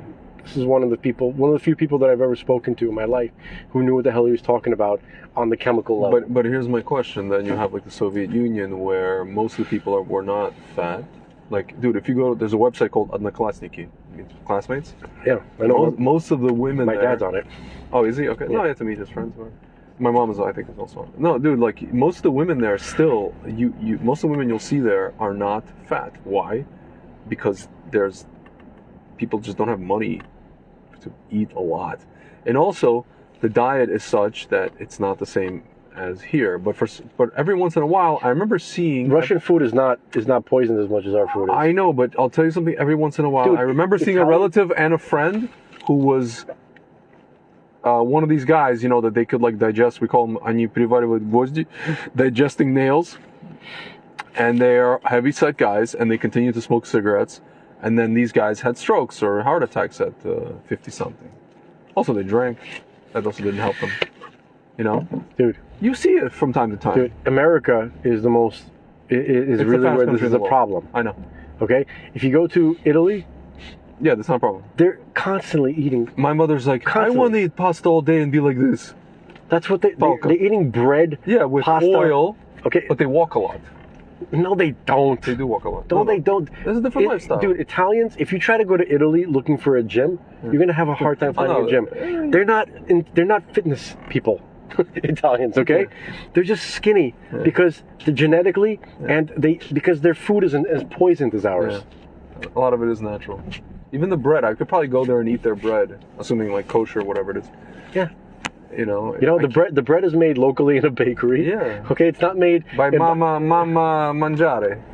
It's probably whatever. No, it's probably made by Pedro. Yeah. Okay, from Mexico. No, but it doesn't matter. No, I'm talking about in Italy. I know, in Italy. That's what I'm saying. No, I'm just saying with a really small town. It's probably made by Mama Mangiare. It's probably made by Phu Yuck from Thailand. I make a bread for you. I could do better. That was from. Ting ting da. No, that was from Phu Yuck is from James Bond. Oh, I thought you were gonna say no, it was that movie Kung Fu. Remember the guy's like, that's not nuts. What a horrible movie. That was an awful movie. The parody movie. By the way, Kung Fu Hustle. You know that other movie? It was like I heard it. It was awesome, by the way. Oh, it was okay. So good. Okay. But anyway, so Phu Yuck. James Bond, Roger Moore. Yeah. He was in Thailand, and I'm trying to remember which one. I don't know how to say. Anyway, so he was at a hotel, at a restaurant. The hell's the problem? No Apple Play device connected. Wasn't sure. So, it was in Thailand. It was a restaurant in Thailand. He was meeting a girl, and he goes, "Bring me your vintage." You know, he's a wine connoisseur. Yeah. And they brought him, and the bottle said "Phu Yuck." Yeah. Because they have names that sound like that. So I was like, dumb gag. I went to a restaurant called Sri Puk. In Russian, it's very funny. That's crazy. It just means poop fart. Yeah. It's in Koh Samui, one of the islands in Thailand. Sri Puk is good. You know exactly what I did after that. They have tragically named places all around the world. They have a lake in Peru that's called Titicaca. Yeah, Lake Titicaca. Okay. And they have a city called Sexy Woman. Yeah, that's funny. It's actually Saksay Waman, something like that. Huaman. So you go there and you see like that one attractive woman. Like, so are you? Yeah, that's why. You're like the town sexy woman. You're the sexy woman that they're talking about. Yeah. So. That's very funny. Yeah, man. So it's all about missed opportunities. So they've been poisoning us, and these guys eat garbage. They've been poisoning. But with that said, man, listen. At the end of the day, they can be eating. Listen, I remember when I first moved to Crown Heights. There was one of my roommates was this older Rav, and he saw me making food, and I was just making dude, it was basic. It wasn't anything like, I'm not a vegetarian. I'm not one of these chefs. I was just making chicken, maybe potatoes or rice, and I was making a salad, right? The most basic thing I make. The guy looks at me. He's like, "Oh, you see, you eat really healthy." And I looked at him. He had 7 heads. I didn't understand what he's talking about. And then I realized the guy was a diabetic. He's a diabetic in his 60s, and he had a stash of kokos cake. You know the kokos, the Hungarian, those mazonos. Yeah. And he would walk around. It was like a running gag. He would walk around, shuffle around the apartment, going, "Why am I always so tired? Why am I always so fatigued?" And I would go, "Maybe it's because," and I would tell him, because listen, I'm only telling you this not to criticize you. My father's diabetic, type 2, like you are, and maybe it's because you eating this kokos cake. And he would go, I know. And I realized, there's just a culture of eating not the right things, and anything that's like chicken with rice and salad. Dude, I noticed the younger generation, of Frum people are now into all this vegan and vegetarian and all this stuff, pescatarian. They're all into this stuff. Some of these people are wackadoodled out, not for the same reason you are, but they're really into this, all this healthy, all this stuff. But their parents and their grandparents are not. Right. They're still into the Hamish. They can be eating better. There's a culture of just eating garbage because you have to. You have to eat cholent. It's like a halacha. You must eat cholent on the. Again. No, you must not. Again, the cholent is not the problem. I know it's the ingredients. They don't understand about that. I know, but what I'm saying is, I'm talking about it because it's part of. I mean to say it as a part of a general. Right, they're not way of thinking. They're not conscious about that the food that they're eating is not the same food that their parents ate. That's number one. But also, yeah, listen. I'll tell you this. Even if it was just cholent that doesn't have any garbage in it, I do feel like I went to my friend's house in up by Pembroke Pines for Shabbos. He's a pescatarian, and plus fish. Dude, I felt so light. I felt like I was floating on air. I had cholent, 2 pieces of meat the entire Shabbos. I had it on during Kiddush, actually, in the shul. Right. That's it. But can I add something, by the way? I noticed that they're not exactly eating like their parents did. I know they're not. Because they're eating food that looks to them. I know. But a lot of what they're eating comes in a box. I know it does. Their parents' food didn't come in a box. I know. Okay, the mothers made it. They did everything. Listen, some of it is home. Let's say, like, let's say they get the kugel, which is homemade. Everything should be catered. Everything should be homemade. The cholent they get is home, or they make it themselves. You know. But even when they make it themselves, I have a friend who puts like a ton of. What's your secret ingredient? Oh, I put a lot of ketchup in it. You need to put ketchup in cholent. Do you know? Really? Ketchup? Have you read what's on ketchup? Have you read that? Shouldn't it? High fructose. I'm cleaning my sister's thing out right now. It's not kosher for Pesach because of the stuff that's in it. You know, you can actually have kosher for Pesach ketchup.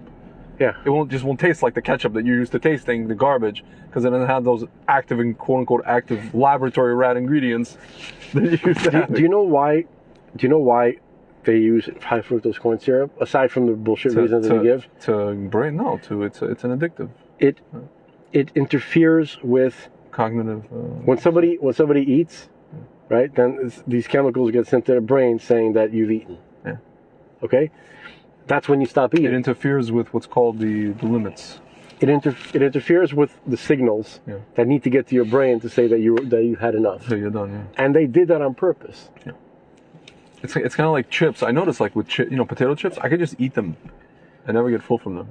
I could just munch on them. Or like fries, I can just eat fries all day. Yeah. Like I just eat them. I never get full from fries. It's wiring. Yeah, it's amazing. Your stomach is wired. Everything in your body is wired to your brain. It's incredible. And then they try to cut off this. They cut off the wire. Yeah. They squeeze it. They squeeze the wire. It doesn't get there. Speaking of Rambam used to say you're supposed to eat until you're maximum 75% satiated. You have to be a little bit hungry. A little. Like you can't. It's not even a little bit hungry. You can't be. Like in Russia we say, "Ya Bielsi," I'm about to explode. You can't be at that level. Like people go to like Cheesecake Factory. Blin. Have you ever finished? I don't know if I used to go to Cheesecake. This was back when I wasn't kosher. Dude, I never finished anything there. I always took it home. They're like, "But that's our goal. We want you to take it home." And this, really, like that's crazy. And then people had the audacity to order cheesecake and try to eat, or they bring it home with them. I'm like, how the hell do you finish anything in this damn place? Guys, the portions are freaking huge. Guys, here's the proof that they're trying to kill you. Yeah. Okay? If they were trying to, they talk about abundance. Oh, you guys you're complaining about abundance. It's not abundant. Really? Abundance? No. Why? How did you make it so affordable? Yeah. How did you make it? Because you destroyed the quality of the food. Look at the black community. Look at the black community. Hold on. You in order to make this food, what you call food, more affordable, you did all sorts of weird chemical Frankenstein shit to it. Okay? And then you made it cheaper. Okay? You'd use chemistry to make foods last longer than they should. Yeah. What's that track? Better Living Through Chemistry? It's a house track. Whatever. I don't know that track. Yeah. There was like Better Living Through this. Right. If you really are talking about abundance, right? Yeah. Then why don't you go this is Whole Foods back in the day. I mean, now it's starting to be more like everything else, but it was actually trying to be healthy at some point, right? Yeah. Do you know how expensive healthy food is? Yeah. By the way, we're heading back to my... Yeah. Okay. Yeah. Yeah, it is. It's very expensive. Okay? If you're talking about abundance, that make everything at Whole Foods, all that organic stuff, affordable for everybody. Yeah. How come it's not? Yeah. Where's all this abundance you're talking about? Yeah, it's not abundance. Go into Whole Foods and you'll spend an arm and a leg. And the irony is, you go to a kosher and buy garbage at a kosher, you're also spending an arm and a leg. Yeah, just because those guys jack up the prices. Right. Dude. Because there's nothing you can do. What are you going to do about it? No, exactly. You can't do it. Dude, I went to a kosher supermarket up in Pembroke Pines, Cooper City. I walk in, and me, you know me, I work in the wine industry. I know exactly how, be'erech, around, how much each bottle. And there's not a small amount of brands in the kosher wine world now. It's growing. But I know exactly how much each bottle is supposed to cost. I know this. And if I don't know it, I could look up on kosherwine.com or another New York, store online, their site. Dude, there are bottles that are $10 more, literally it's like a 50% markup or a 33% markup. No, 50%, I'm sorry. 50%. Yeah, if it's a $20 bottle, it's now 28. Yeah. It's almost 50% markup here in Miami. Religious Jewish world. Go broke on like rich people money and still be fat and poor. And yeah, and if you ask them, why are you jacking up to, no, because of the cost that we have to bring it down here to Florida from New York, it's brought in on a container. You don't know. I'm like, I know the cost because I work in the wine industry. CD in pizdi. You're jacking up the prices. You are jacking up the markup. You make an arm and a leg, you have a captive audience, this person is in a rush before Shabbos, they're not going to go to a special wine store, God knows where. Yeah. They're stuck in your supermarket, there's that little aisle, okay, and they have like all the products from this one distributor, which I'm not going to name, they should be well. Patrice O'Neill said it best. And what are they going to do, not pay? They need Shabbos, they need Kiddush. Here's Patrice O'Neill. He's like, they always like try to push you, and he's talking about just the world in general, not the religious Jews. He's like, they always try to push you just before you revolt in a revolution. You know what I mean? Yeah. So they're gonna jack up the price, right? Yeah. And then they're gonna be like, bread was $1, right? Yeah. Now it's like $3. Yeah. Right? Yeah. And when you ask them why, they're gonna be like, well, really, what the fuck are you gonna do about it? Exactly. What you gonna have? You gonna have peanut butter and jelly with no bread? Shut the fuck up. Dude, if I say anything about the price of wine out loud in that store, you know what I'm gonna look like? I'm not gonna get. First of all, here's what's not gonna happen. I'm not gonna get a shidduch because I'm the poor nebuch guy who can't afford $28 for Shiloh. Privilege. Dude, you're falling down. Yes, I'm the guy from falling down. Yeah. I'm gonna take a baseball bat and break the place, but I'm not. A lady doesn't see a future with falling down guy. Exactly. She doesn't see a future. And she's right. Michael Douglas. He doesn't have a future. Who's just trying to get home. He can't go home because even that wife in this movie doesn't want him home. You can't come home. He's divorced. He can't see his kid. He lost his job because he's falling down. She threw him out. What is it? Not economically viable? The other guy, the black guy on the street, when he's holding up a sign. I went in to get a loan. Not economically viable. Yeah. And the guy wants to choose to it. He empathize with him because neither is he at this point. Yeah. I'm not economically viable. Neither are you. And here we are in this Mercedes. Not economically viable. Remember, there was another moment like that in a Richard Pryor movie. Which one? You ever see The Toy? Yes, part of it. Yeah. Right, with Jackie Gleason, right? Yeah. So he had a guy. Jackie Gleason had a guy working for him. Sorry, stupid question. Where are you going? I'm taking you back. Oh, okay, fine. No, I'm like we're going down to South Beach. You're going the other way. Fine. Yeah, we're going down to South Beach. We're gonna go take the MacArthur Causeway. Fine. Back to downtown. You're doing that. Okay, fine. You son of a gun. You missed the FU, man, huh? You fucking man, right? You something I'm not for. FU, man. You slightly dark. No. We're talking about the immigrant who approaches Eddie Murphy. He called him a black. No, but when you say slightly dark, you sounded very upper. I was trying upper West Side. I was trying not to say black because he said. And you ended up sounding Upper West Side. Sounding stupid. The worst people on earth. Muffy. I ended up sounding like some kind of. Thurston Powell III. Yes. Okay. Powell III. Yeah. So no, you were saying about the something. This is for the old timers in the audience. Yeah. Question. Ginger or Marianne? End of story. Moving on. Yes. Moving on. Both simultaneously. Yeah. What? Little column A, little column B. All right. Anyway. So, yes. What the hell was I saying?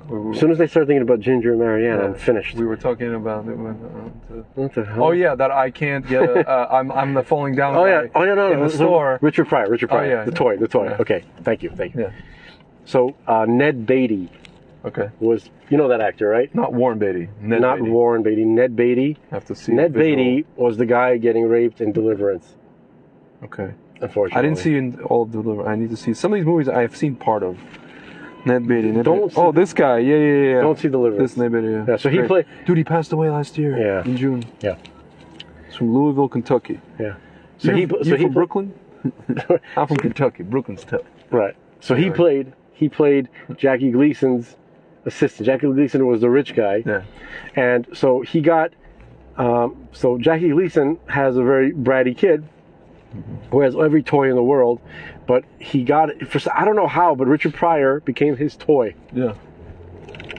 So anyway, in the course of the movie, Richard Pryor obviously, is educating the kid, even though he's being paid to be his toy. Yeah. Because he's down on his luck. Yeah. Whatever it is. Yes. Yeah.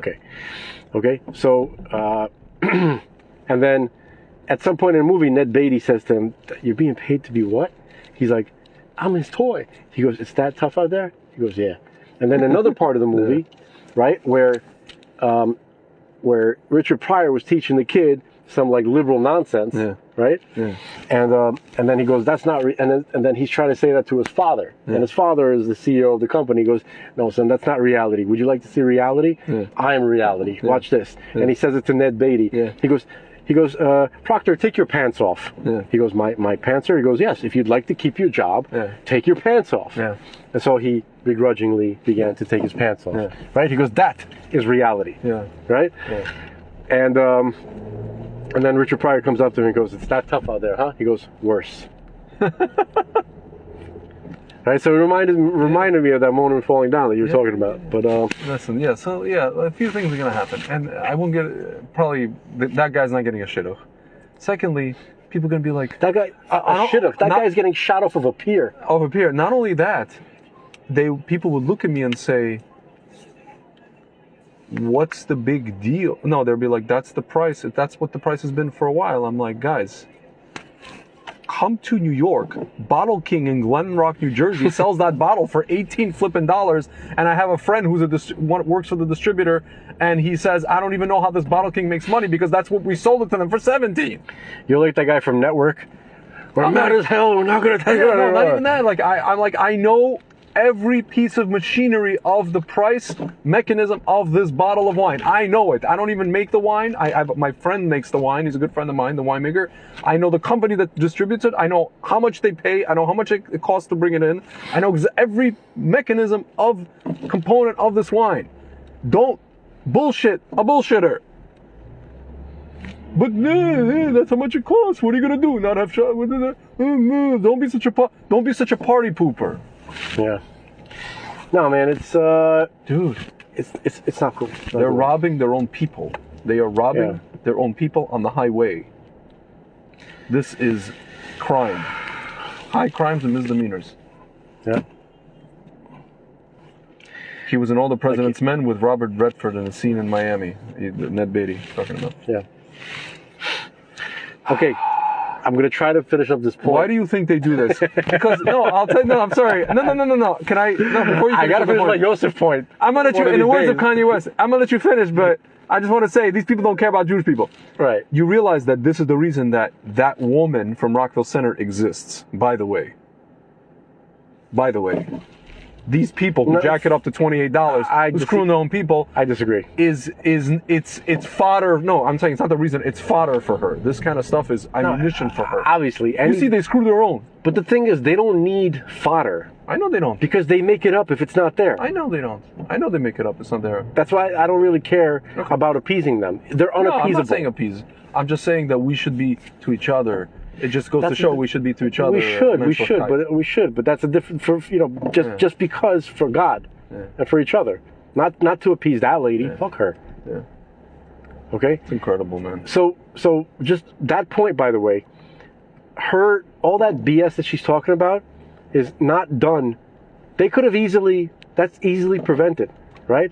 this whole like Norman Rockwell fantasy that you're coming up with never existed. Because if it did, they wouldn't have sold. They wouldn't have sold their houses. Okay, they don't like you. They don't. For $500,000 instead of $200,000. Right, your bullshit fantasy was not enough for them. They decided, I'm going to take this and go get a better situation. Exactly. I'm going to go to Park Avenue, wherever they want. I'm going to go to Upper Saddle River, where I'm going to take my money and buy a house with giant property in the forest, and so people like you can't fucking bother me. So people who Astounding. Listen. People who don't care about family and community and houses of worship. When they're offered money, right, to go buy people who do care about that, and they take that money and they run away to places that's even more hedonistic. By people who are willing to pay what's called the Jew tax. That's to be near a shul. No. Well, we're willing to pay our own tax, like a tax, and that's not a tax. It's just an extra fee just to be near kosher and a shul. What is this guy doing?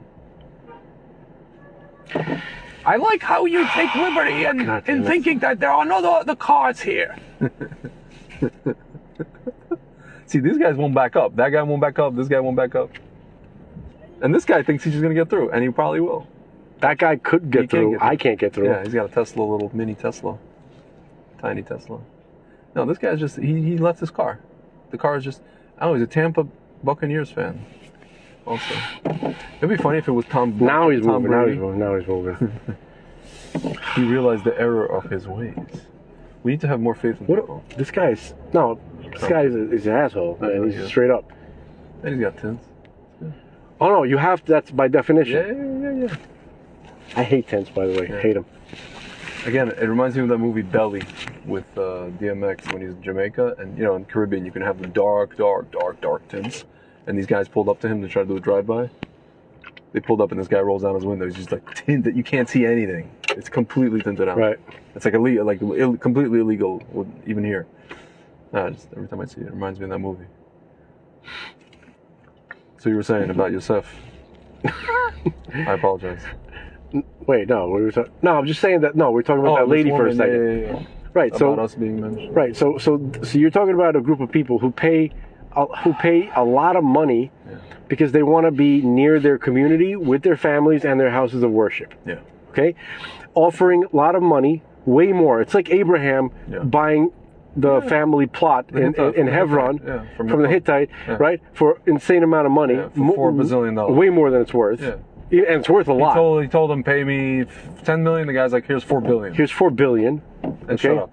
Right. And they didn't shut up. They still didn't shut up. Right. And to this day, they're not. Right. So you talk about people who want to live near each other. They care too because they care about community, family, children, and houses of worship. It's amazing that we Abraham did it, and now we're doing it. It's like the same. Think about it. Same concept. It's amazing. I didn't have a chance to be critical of. So hold on. So basically. And they're giving this money to people who don't care about that stuff. Yeah. All right. So what you're saying is, I want my community to stay that it was with a bunch of people who they know how to make things look nice on the outside, but they don't care too much about houses of worship and about family and about community. I mean, they used to in some generation until maybe like the 70s. They used to, but now they don't anymore. Okay. As much. Right. Okay, and that community that you remember as a kid was made by people who were probably closer to like your parents and your grandparents who don't exist anymore. Yeah, they don't. Your grandparents and grandparents didn't raise people who want to stay in that mindset, okay? Yeah, for sure. And neither do you. You just don't like Jews. Exactly. Okay? Okay, that's what she's saying. She's this piece of shit. That's what is happening here. That lady's a piece of but you know what's scary? Human shit wrapped in skin. There's many pieces of poop like her on Earth. The scariest part about that whole thing was at the end where the guy said, we are going to be very concerned, aka we are concerned. We will take up your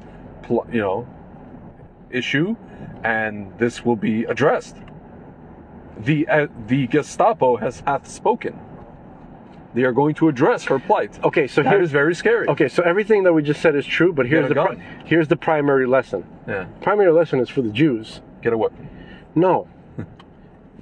Stop investing in growing communities here. Yeah. If you're trying to create Judaism and grow go to Israel at least. No. That's right. I didn't expect that from you, but I agree. Dude, there was a guy, after Hurricane Katrina, this guy, Tzvi Fishman, he wrote an article. He's a big, like, Rav Kook guy. He lives in Israel. He's always literally poking Jews on his Facebook wall about Aliyah. He's doing it the whole time. The guy wrote an article right after Hurricane Sandy. Sandy in New York, where it destroyed all this stuff in Brooklyn and wherever, Jersey. He said, the article is entitled, Don't rebuild. Do not rebuild the Gullus. Do not rebuild the exile. Come home.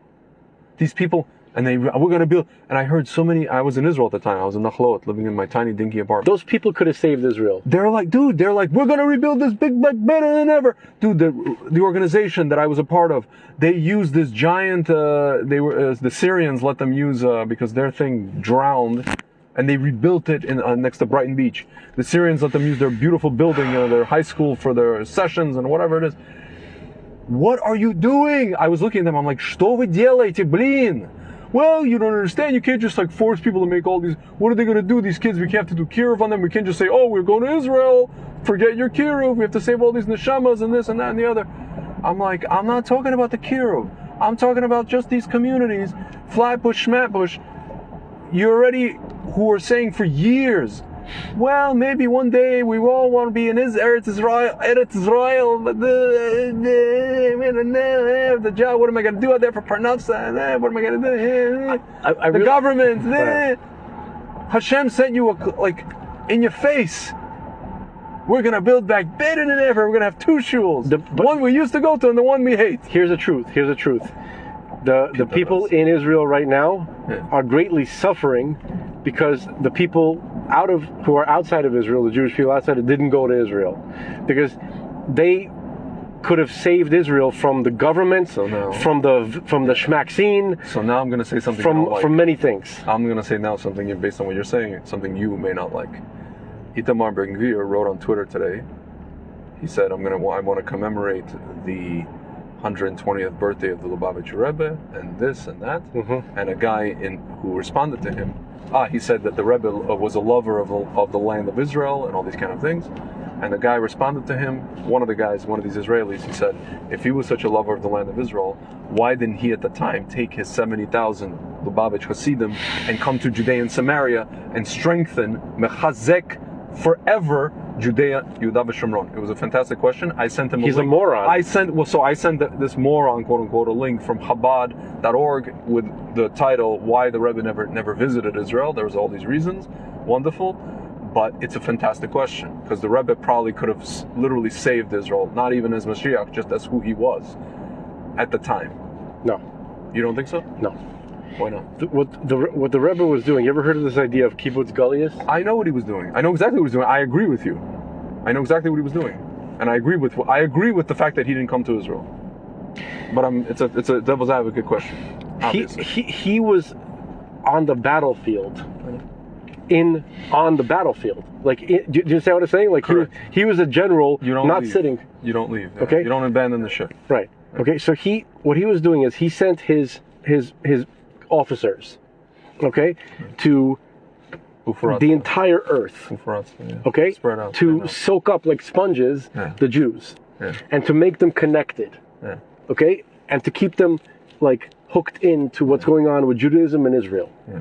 Chabad is, for most Jews, like not in New York, but in the rest of the world, is their primary connection to Israel. I know. To the land of Israel. I know. To the government. I know. Not just the government, just the land of Israel, to the state. All right. So these guys, look, people, if you say the word Rebbe, you gotta really check yourself before you wreck yourself. You want to hear something really funny? When I told my parents in 2010 that I want to make Aliyah, you know what my father said to me? One of the things he tried to dissuade me from... The Rebbe didn't go. Yeah, he's like, the Rebbe made Aliyah. I'm like, I'm not the Rebbe. I'm sorry. I'm not the Rebbe. If I was the Rebbe, we could have this conversation. I'm not the Rebbe. What about Lubavitchers? They don't want. I'm like, your friend, one of your best friends in the whole wide entire world lives in Israel. He's a Lubavitcher person. He's a Meshechist. Him and his family live in Israel. His son tried to quote unquote escape Israel by going to Harvard. He read Igrot Kodesh because he got into Harvard and Technion. And Igrot told him to stay in Israel and to go to Technion. He stayed in Technion. By the way, he couldn't escape. The Rebbe has an entire town in Israel. I know he does. Okay, and he has his. Do you know? And he told the guy of Ariel to keep building Ariel. Right. He saved Ariel. Do you know how many? By the way, in Chabad, they go to the army. I know they do. Okay. Some of them try to get out, but a lot of them go. Most of them go. I know people that try to whatever. No, but most of them go. I know. It's not a thing. I know a guy. You got leftists in Tel Aviv who try to get out of it too. I know they do.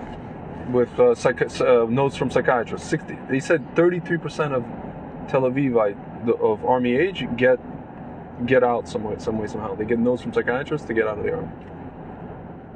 I have a friend who, by accident, when he was a little kid, was misdiagnosed with, something stupid, and then they told him, "Oh, it's not going to affect your army." And then when he tried to get into the army, they saw it on his record. They wouldn't let him into the army. He wanted to go to the army, and it hurt his shidduch chances when let's do. Because he grew up Dati Leumi. We're going to downtown. Let's do. You want to do a GPS? GPS, yeah. Gips, as we say in Russian. Yes, Gips. Do the Gips.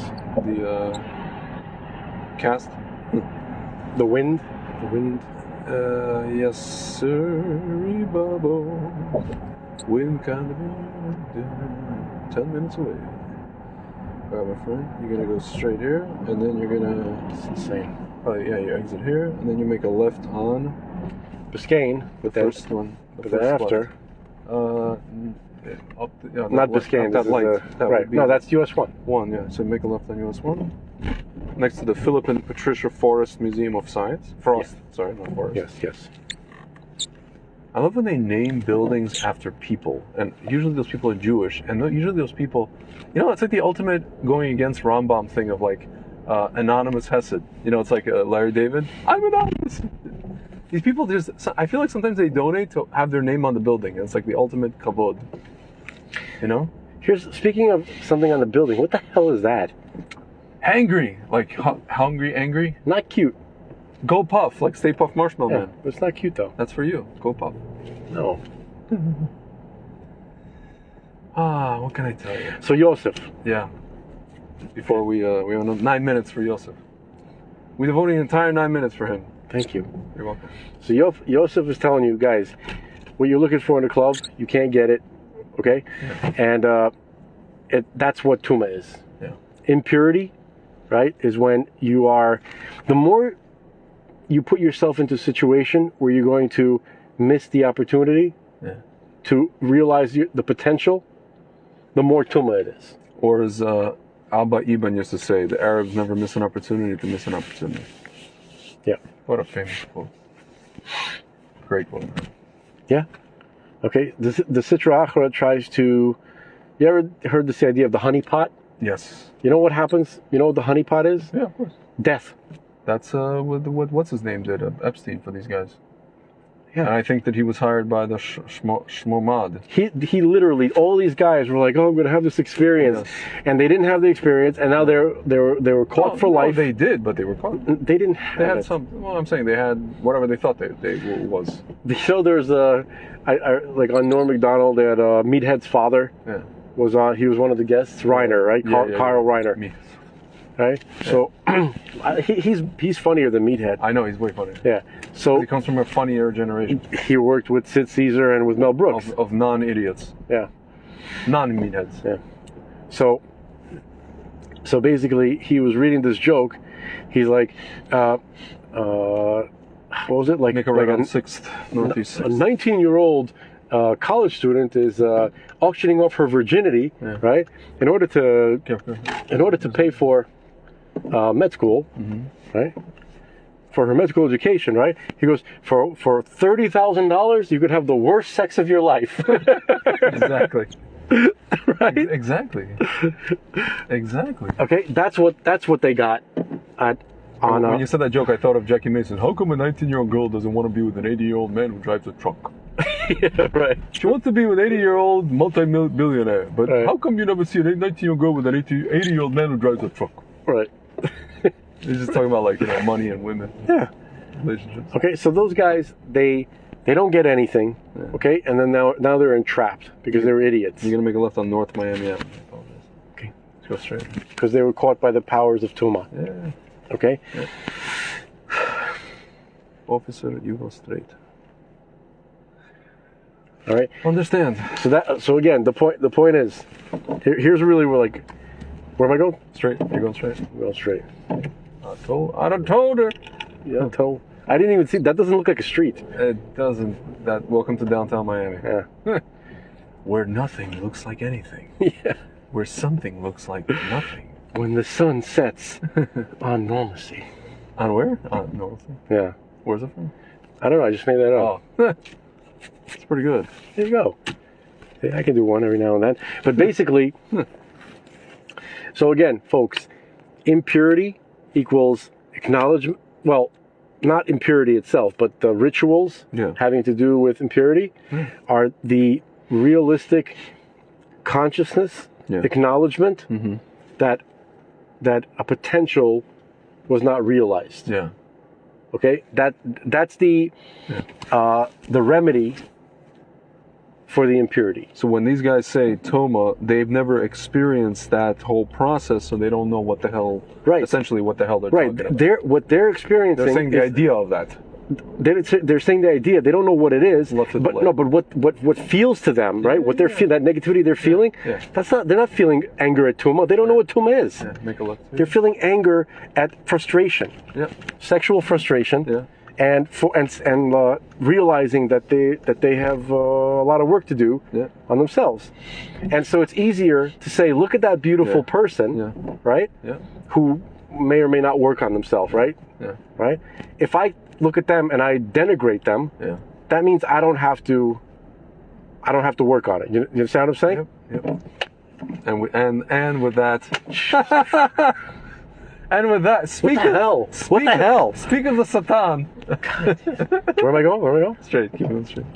You're gonna keep going until you hit South 4th Street, and you make a right on South 4th, and maybe past this guy because he's doing some. I'm still going straight. Yeah, go straight. South 4th. South 4th. Okay. Yeah.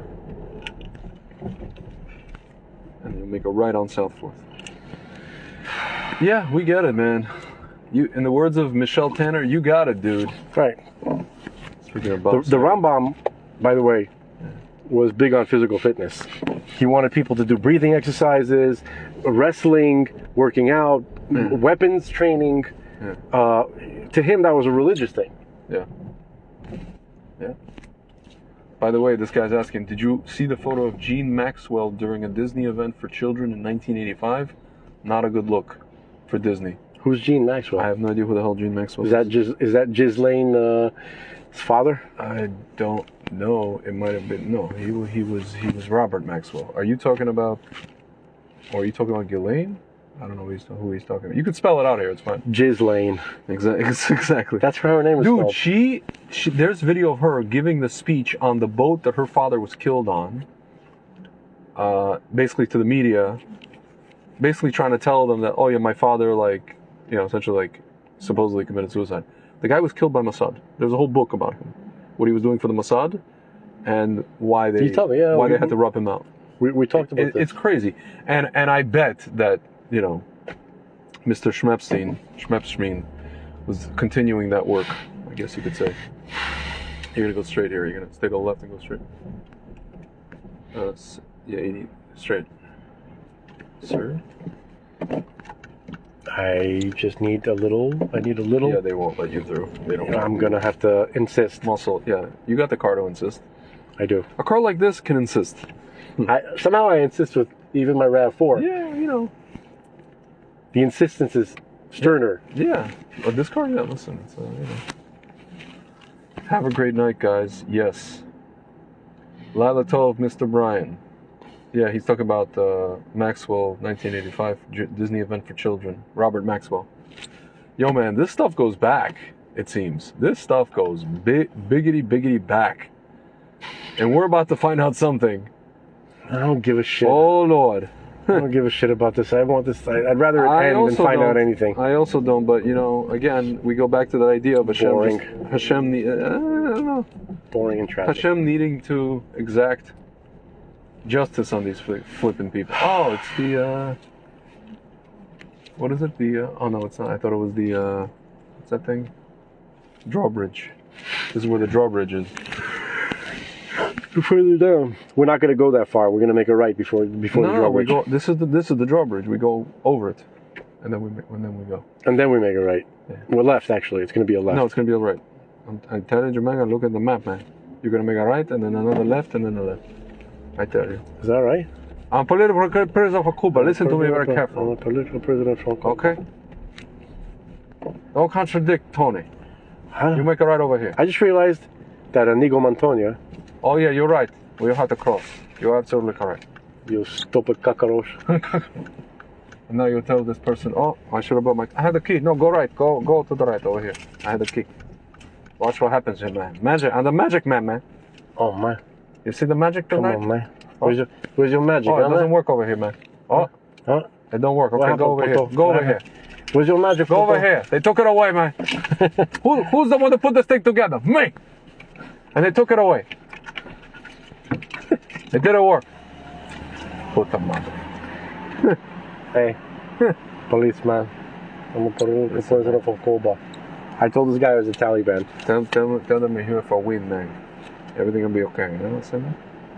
Tell them here for a win. Dude, we didn't even talk about Lou Elizondo on Fox News today. Oh, why we talk too much about Kennedy. aliens, man? I don't only talk about aliens all the time, man. You alien? What are you, an alien? You talk about your I'm an illegal alien. You're illegal. My name is Alien. What's that song? I'm an alien. Alien. I'm Alien Gonzalez. Alien Gonzalez. Do you His remember that name song? was Alien. I know, Alien. Do you remember that song though? Like, I'm an alien. I'm illegal. I'm an Englishman in New York. Yeah, they used to sing about like Oh, real I'm things. an alien. Oh, now they got all alien. security. I'm an Englishman in New York. He's probably talking to the guy. He goes, Yeah. "Dude, I'm sorry, I don't usually do this, but there's a guy with the beard. I don't trust him. Yeah. Behind you, Yeah. I gotta make it seem like I do this for everybody." Yeah. All right, ladies and gentlemen, we're gonna get off now. It's been real. Yep. We'll catch you on the flip side. What's up? How's it going? Oh, you know, Thanks. okay. Thanks. Oh, that's your boy. Because I talked to him. That's our boy. I talked to him. I asked You made him a how he is. report. Before I found out how to pronounce that word, you made a I report created a with report. I acknowledge his him. I was existence. going to say you made a Michael Rappaport with him. I made no, I did not. Yo, man. What do you there's- mean? There's another one. What do you mean?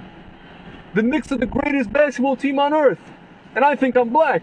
My name is Michael Rappaport. Make a left. But I'm pasty white.